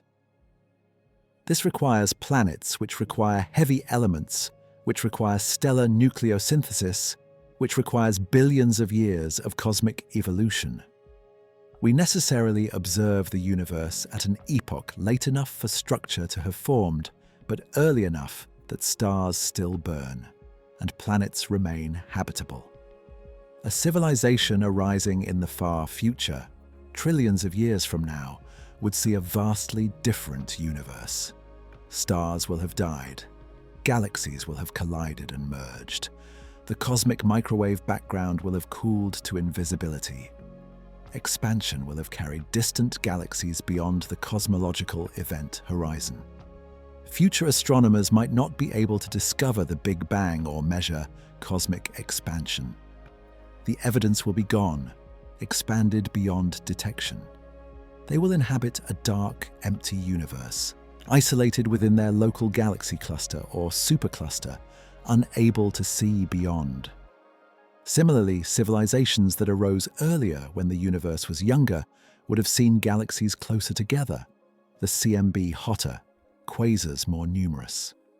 They would have measured different values for cosmic parameters, not because the parameters changed, but because the universe evolves. Our observations are time-dependent. We see the universe 13.8 billion years after the Big Bang. That moment is not special cosmically, but it is special for observers. Earlier, and the universe was too hot for complex chemistry. Later, and the universe becomes too empty for new star formation. We exist in a narrow window, the stelliferous era, when stars form and burn and provide energy for biological processes. This selection effect biases our observations toward conditions compatible with our existence. The typicality versus specialness debate extends to proposals about time dilation and cosmic travel. If an advanced civilization could build spacecraft reaching near light speed, would they undertake journeys to Andromeda or beyond? The time dilation makes such journeys feasible for travelers who experience only weeks or months subjectively. But returning home becomes problematic. Earth ages millions of years. Everyone and everything the travelers knew is gone. The motivation for returning vanishes. Perhaps relativistic travel, if achievable, is necessarily one way. Explorers leave, never to return, carrying their civilization forward in time while abandoning their past. This creates a paradox. If many civilizations master relativistic travel and send expeditions across the cosmos, where are they? Why have we not detected evidence of their presence? The Fermi paradox asks this question starkly. The universe contains hundreds of billions of galaxies, each with hundreds of billions of stars. Many of those stars host planets. Some fraction of those planets should be habitable. Even if life is rare and intelligence rarer still, the sheer numbers suggest millions or billions of technological civilizations should exist across cosmic history. Some should be far older than ours, with millions or billions of years to develop technology. If even a tiny fraction build relativistic spacecraft, they could explore the galaxy, establishing outposts, sending signals, leaving artifacts. Yet we see nothing. No radio signals, no megastructures, no signs of interference with stellar evolution. The galaxy appears empty of other intelligence. Why? Possible explanations are numerous. Perhaps intelligent life is extraordinarily rare, a series of improbable steps that almost never occur together. Perhaps civilizations destroy themselves before achieving interstellar travel. Victims of nuclear war, environmental collapse, or technological catastrophe. Perhaps they exist, but remain quiet, avoiding broadcasts that might attract hostile attention. Perhaps they explore virtually, building simulated universes indistinguishable from reality, finding no need to physically travel. Perhaps the universe is too young. Star formation only became efficient about 10 billion years ago. Complex chemistry requires supernovae to produce heavy elements. Life needs billions of years to evolve intelligence. We might be among the first civilizations to arise, early arrivals in a cosmos that will eventually teem with intelligence, but hasn't yet. The anthropic principle suggests we should not be surprised to find ourselves early. Late arriving civilizations would find a universe already colonized, making their emergence far less likely. We exist now because now is when conditions first permitted our existence. These considerations affect how we think about the Andromeda journey. If travel at near light speed becomes possible, it transforms cosmology from passive observation to active exploration. We could visit other galaxies, sample different environments, test whether physical laws remain identical across vast distances. We could search for life or intelligence in situ rather than from afar.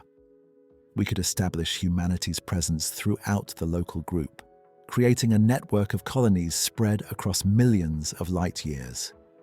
But time dilation would fracture any notion of shared present. Earth and its colonies would drift apart temporally, each experiencing different durations, each aging at different rates depending on their velocities and gravitational environments. Communication would become strained. A message from Andromeda takes 2.5 million years to reach Earth. Any reply takes another 2.5 million years to return. 5 million year round-trip communication makes dialogue impossible. Each message becomes a time capsule sent into the future, hoping someone will receive it and remember who sent it. As natural laboratory, the universe provides endless tests of relativity. Every cosmic ray collision, every gravitational wave, every pulsar orbit probes the theory under different conditions. The accumulation of evidence is overwhelming, but gaps remain. We have not tested relativity in the interiors of neutron stars, where density exceeds that of atomic nuclei. We have not tested it inside black hole event horizons, where space-time curvature becomes infinite. We have not tested it at the Planck scale, 10 to the minus 35 meters, where quantum effects should dominate. These regimes remain inaccessible to direct observation. Theory guides us, but theory might be incomplete. Quantum gravity, the unification of general relativity and quantum mechanics, remains undiscovered. Whether relativity breaks down at extreme scales replaced by something stranger is unknown. Future surveys will push observational limits. The Vera C. Rubin Observatory, which began operations in 2024, surveys the entire southern sky every few nights, cataloguing transient phenomena and mapping the universe in unprecedented detail. The Nancy Grace Roman Space Telescope, planned for launch in 2027, will conduct wide-field infrared surveys, measuring billions of galaxies and testing dark energy's properties across cosmic time. The Square Kilometre Array will map neutral hydrogen across the universe, tracing cosmic structure formation through the epochs. Each instrument expands our view, reduces biases, improves precision, yet each also reveals how much remains unknown. The universe is larger, older, and more complex than any survey can fully capture. Our bubble of perception expands, but the horizon recedes faster. We know more than ever before, yet what we don't know grows even faster. This is the peculiar gift of modern cosmology. We understand the universe's overall structure and evolution. We know its age, its composition, its fate. We can trace its history from the first microseconds to the present day. We can predict its future billions of years hence. Yet we remain confined to a single location, a single moment, unable to verify directly whether what we see from here matches what observers elsewhere see. The cosmological principle asserts it does. All evidence supports this, but the assertion remains untestable in the strongest sense. We trust mathematics, consistency, and the accumulation of indirect evidence. We trust that the universe operates by uniform laws that do not vary with position. This trust seems justified, but it is trust nonetheless, not certainty. The journey to Andromeda, if achievable, would begin to test this directly. The collision between the Milky Way and Andromeda is inevitable. 4 billion years from now, give or take a few hundred million, the two galaxies will interpenetrate. This is not speculation. Astronomers have measured Andromeda's velocity precisely using spectroscopy and proper motion studies. The galaxy approaches at 110 kilometers per second. Its sideways motion is small, about 17 kilometers per second, perpendicular to the line of sight. Calculate the trajectory and the result is clear. Impact is unavoidable. The two galaxies, bound by mutual gravity since the universe's youth, have orbited each other loosely across cosmic time. Now they fall inward, accelerating toward collision at speeds measured and confirmed across decades of observation. But the collision is not what you imagine. Galaxies are mostly empty space. Stars are separated by distances millions of times their diameters. When Andromeda and the Milky Way merge, individual stars will pass through the vast emptiness between other stars. Direct stellar collisions will be extraordinarily rare, perhaps a handful across the entire merger event. The galaxies will interpenetrate like two clouds of smoke drifting through each other. But gravity does not care about empty space. Gravity acts at a distance. As the galaxies pass through each other, every star in each galaxy feels the gravitational pull of every star in the other. Orbits will be disrupted. Some stars will be flung outward into intergalactic space. Others will fall inward toward the merging cores. The graceful spiral arms of both galaxies will be destroyed, shredded by tidal forces into long streamers of stars, arcing across hundreds of thousands of light years.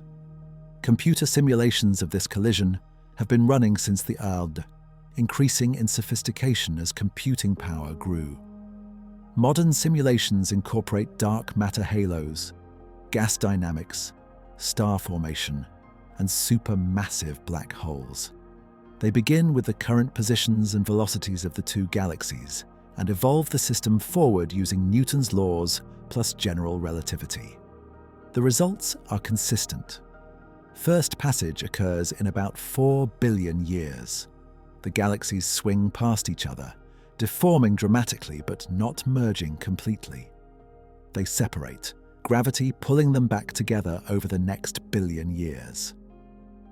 Second passage occurs. More disruption, more tidal streamers.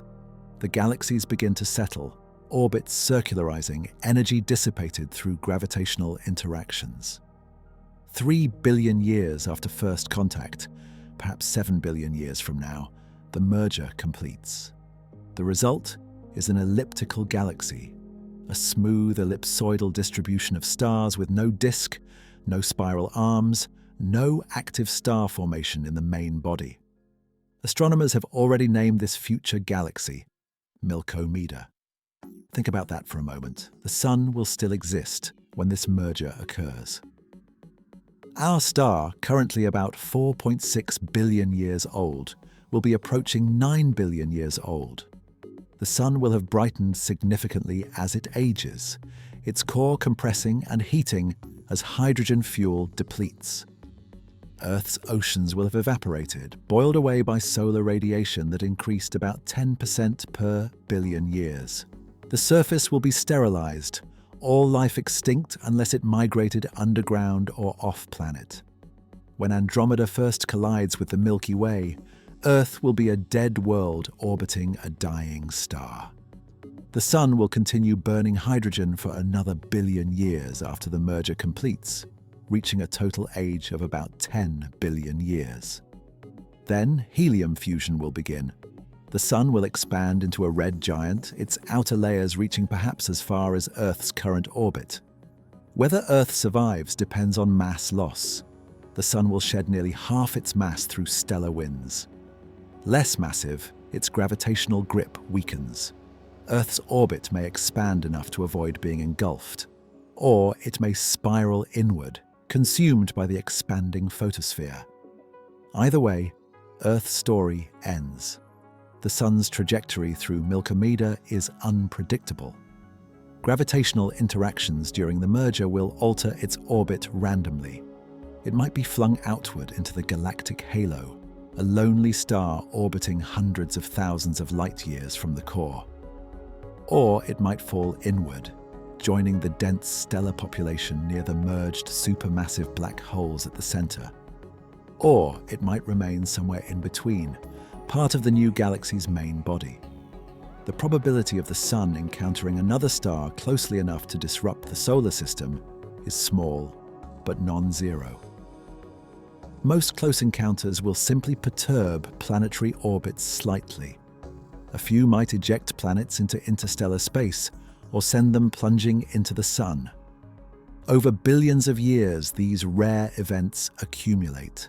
The solar system we know with its current architecture will not survive intact through the merger. But something else happens during this merger. Star formation reignites. The collision compresses gas clouds, triggering bursts of new star formation. Regions that have been quiet for billions of years suddenly glow with young, hot stars. Andromeda and the Milky Way both contain substantial gas reservoirs, though less than they possessed in their youth. That gas, compressed by tidal forces and shock waves, collapses into stars. The merger creates what astronomers call a starburst galaxy, a system forming stars at rates perhaps 10 to 100 times faster than normal. This burst is temporary. Gas depletes, star formation ceases. What remains is the elliptical galaxy Milkomeda, full of old stars, aging stars, dead stars, but few, if any, new ones. Elliptical galaxies are red and dead, their stellar populations elderly, quietly burning out across trillions of years. This is where it gets strange.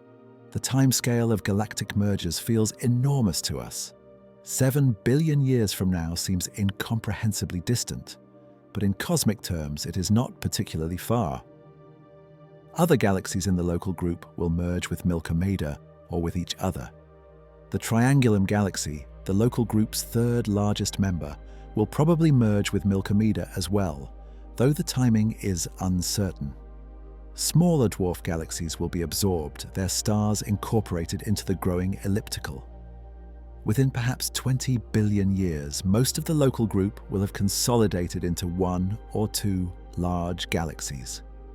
Beyond the local group, the universe's expansion accelerates. Dark energy pushes galaxy groups apart faster and faster. Clusters beyond the local group will recede beyond the cosmic horizon, their light red-shifted to invisibility. The observable universe will shrink. Eventually, observers in Milkomeda will see only their own galaxy.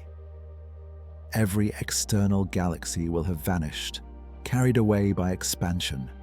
The night sky will go dark, empty except for stars within Milkomeda itself. Here's the problem. At these timescales, stellar evolution matters. Stars are not eternal. They burn fuel, exhaust it, and die.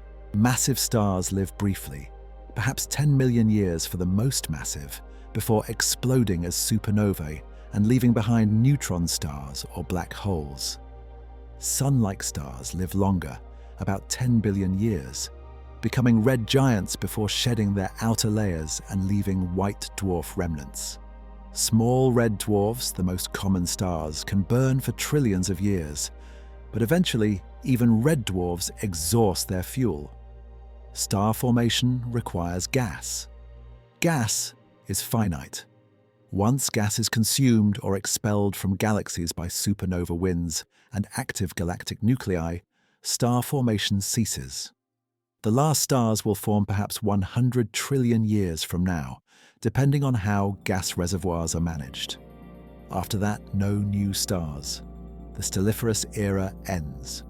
The universe enters the degenerate era, dominated by stellar remnants, white dwarfs, neutron stars, black holes.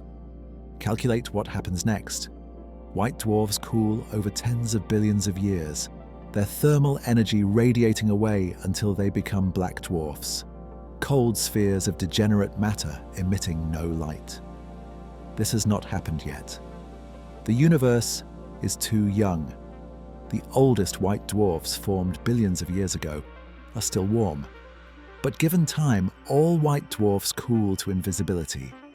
Neutron stars also cool, though they start hotter and take longer. Black holes persist, seemingly eternal, but Stephen Hawking proved in 1974 that even black holes evaporate through quantum effects.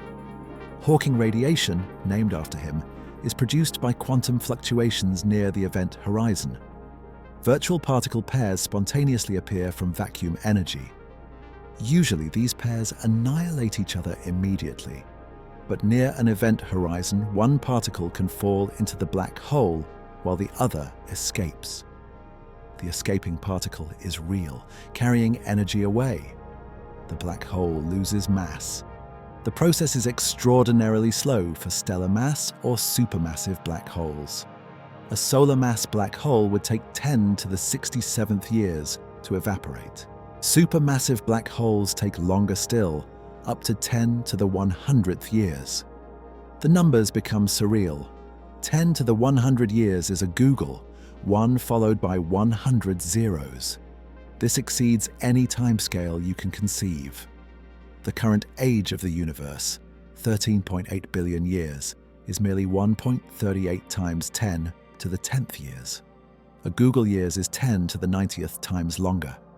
After this duration, even supermassive black holes evaporate, leaving nothing but dilute gas of photons and neutrinos in ever-expanding space.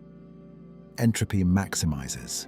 The universe reaches thermal equilibrium, a state called heat death. No gradients exist, no energy flows, nothing happens. Time loses meaning without change to mark its passage. This is the ultimate fate predicted by thermodynamics and cosmology. A cold, dark, empty universe expanding forever. Every structure dissolved, every black hole evaporated, every star long extinct. But here's where it gets uncomfortable. This fate assumes our current understanding of physics remains valid across unimaginable timescales. Does it? Protons might decay. The Standard Model suggests they do not, but some extensions to the Standard Model predict proton decay with lifetimes exceeding 10 to the 34th years. Experiments searching for proton decay have found none, setting limits beyond 10 to the 34th years for many decay modes. But perhaps the lifetime is longer still. If protons decay, then all atomic matter eventually disintegrates. White dwarfs evaporate into radiation even without collapsing into black holes. The universe becomes a sea of photons, neutrinos, and electrons, nothing more. If protons are stable, then matter persists indefinitely, though isolated and inert, atoms or small molecules drifting through vast emptiness. Either way, structure vanishes. Complexity disappears. The universe reaches maximum entropy. Yet perhaps this is not the true end. Quantum mechanics introduces uncertainty. Over unimaginable timescales, quantum fluctuations might create new structures.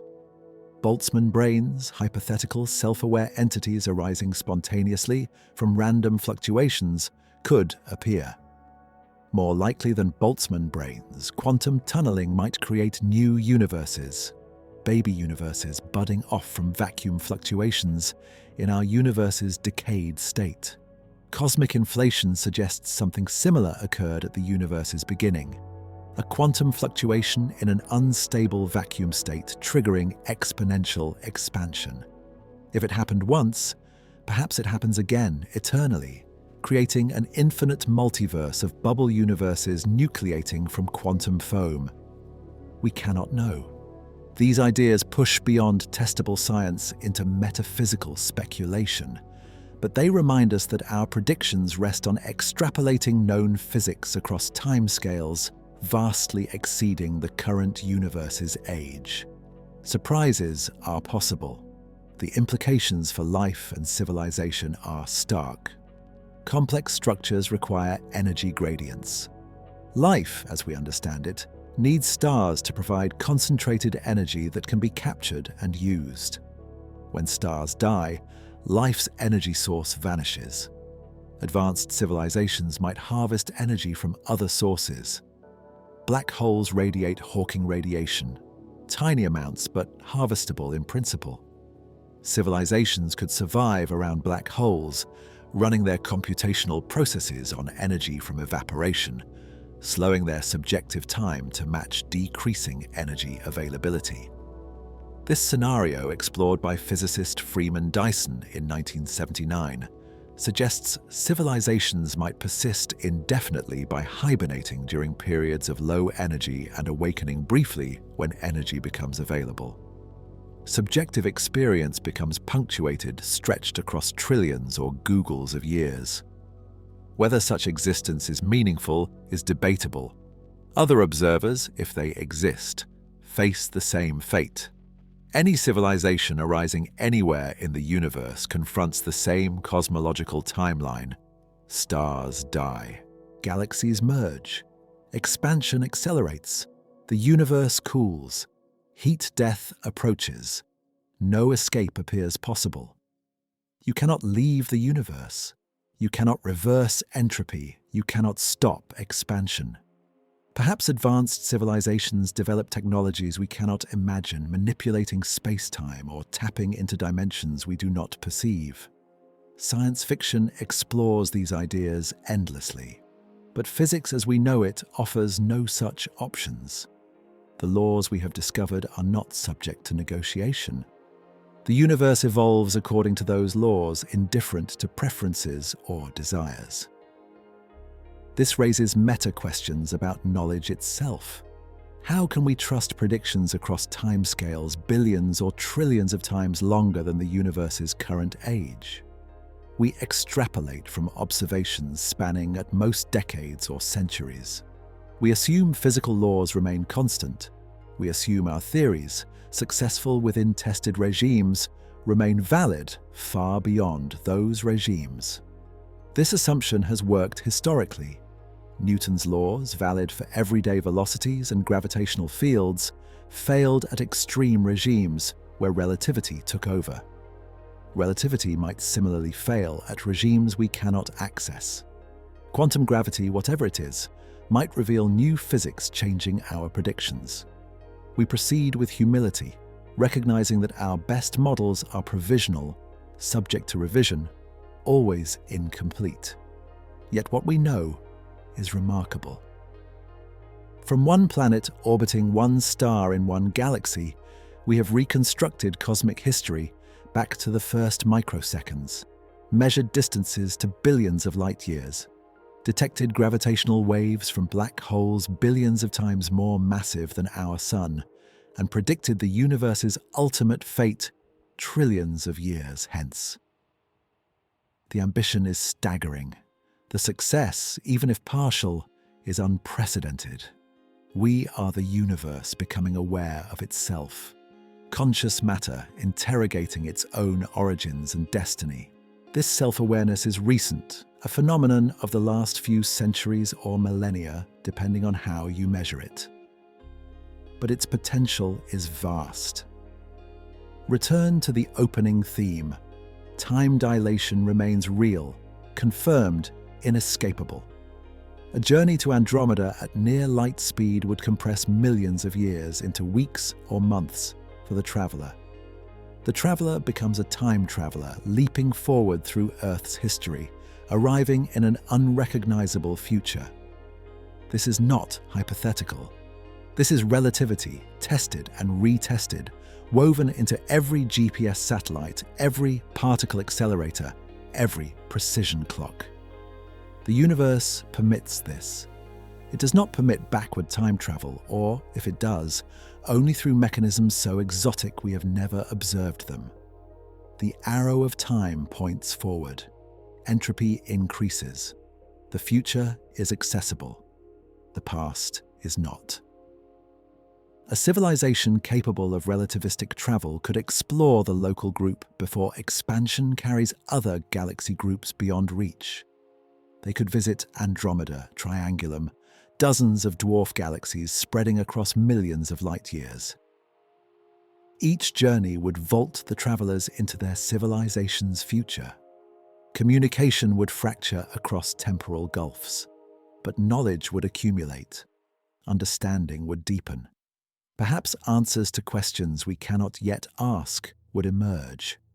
Perhaps not. Perhaps the universe is stranger than we can imagine, full of phenomena we have not conceived, operating according to principles we have not discovered. Or perhaps we have already grasped the essential structure, the broad outlines, and what remains are details, however fascinating those details may be. The philosophical synthesis comes naturally.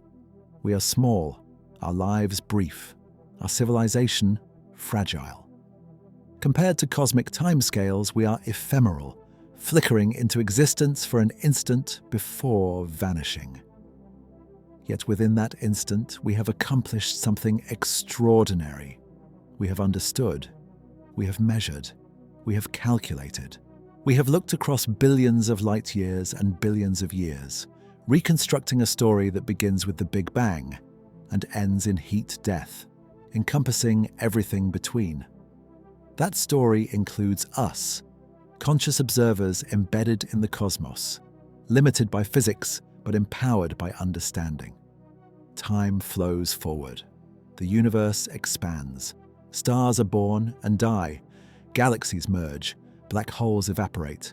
And through it all, at least here, at least now, awareness persists.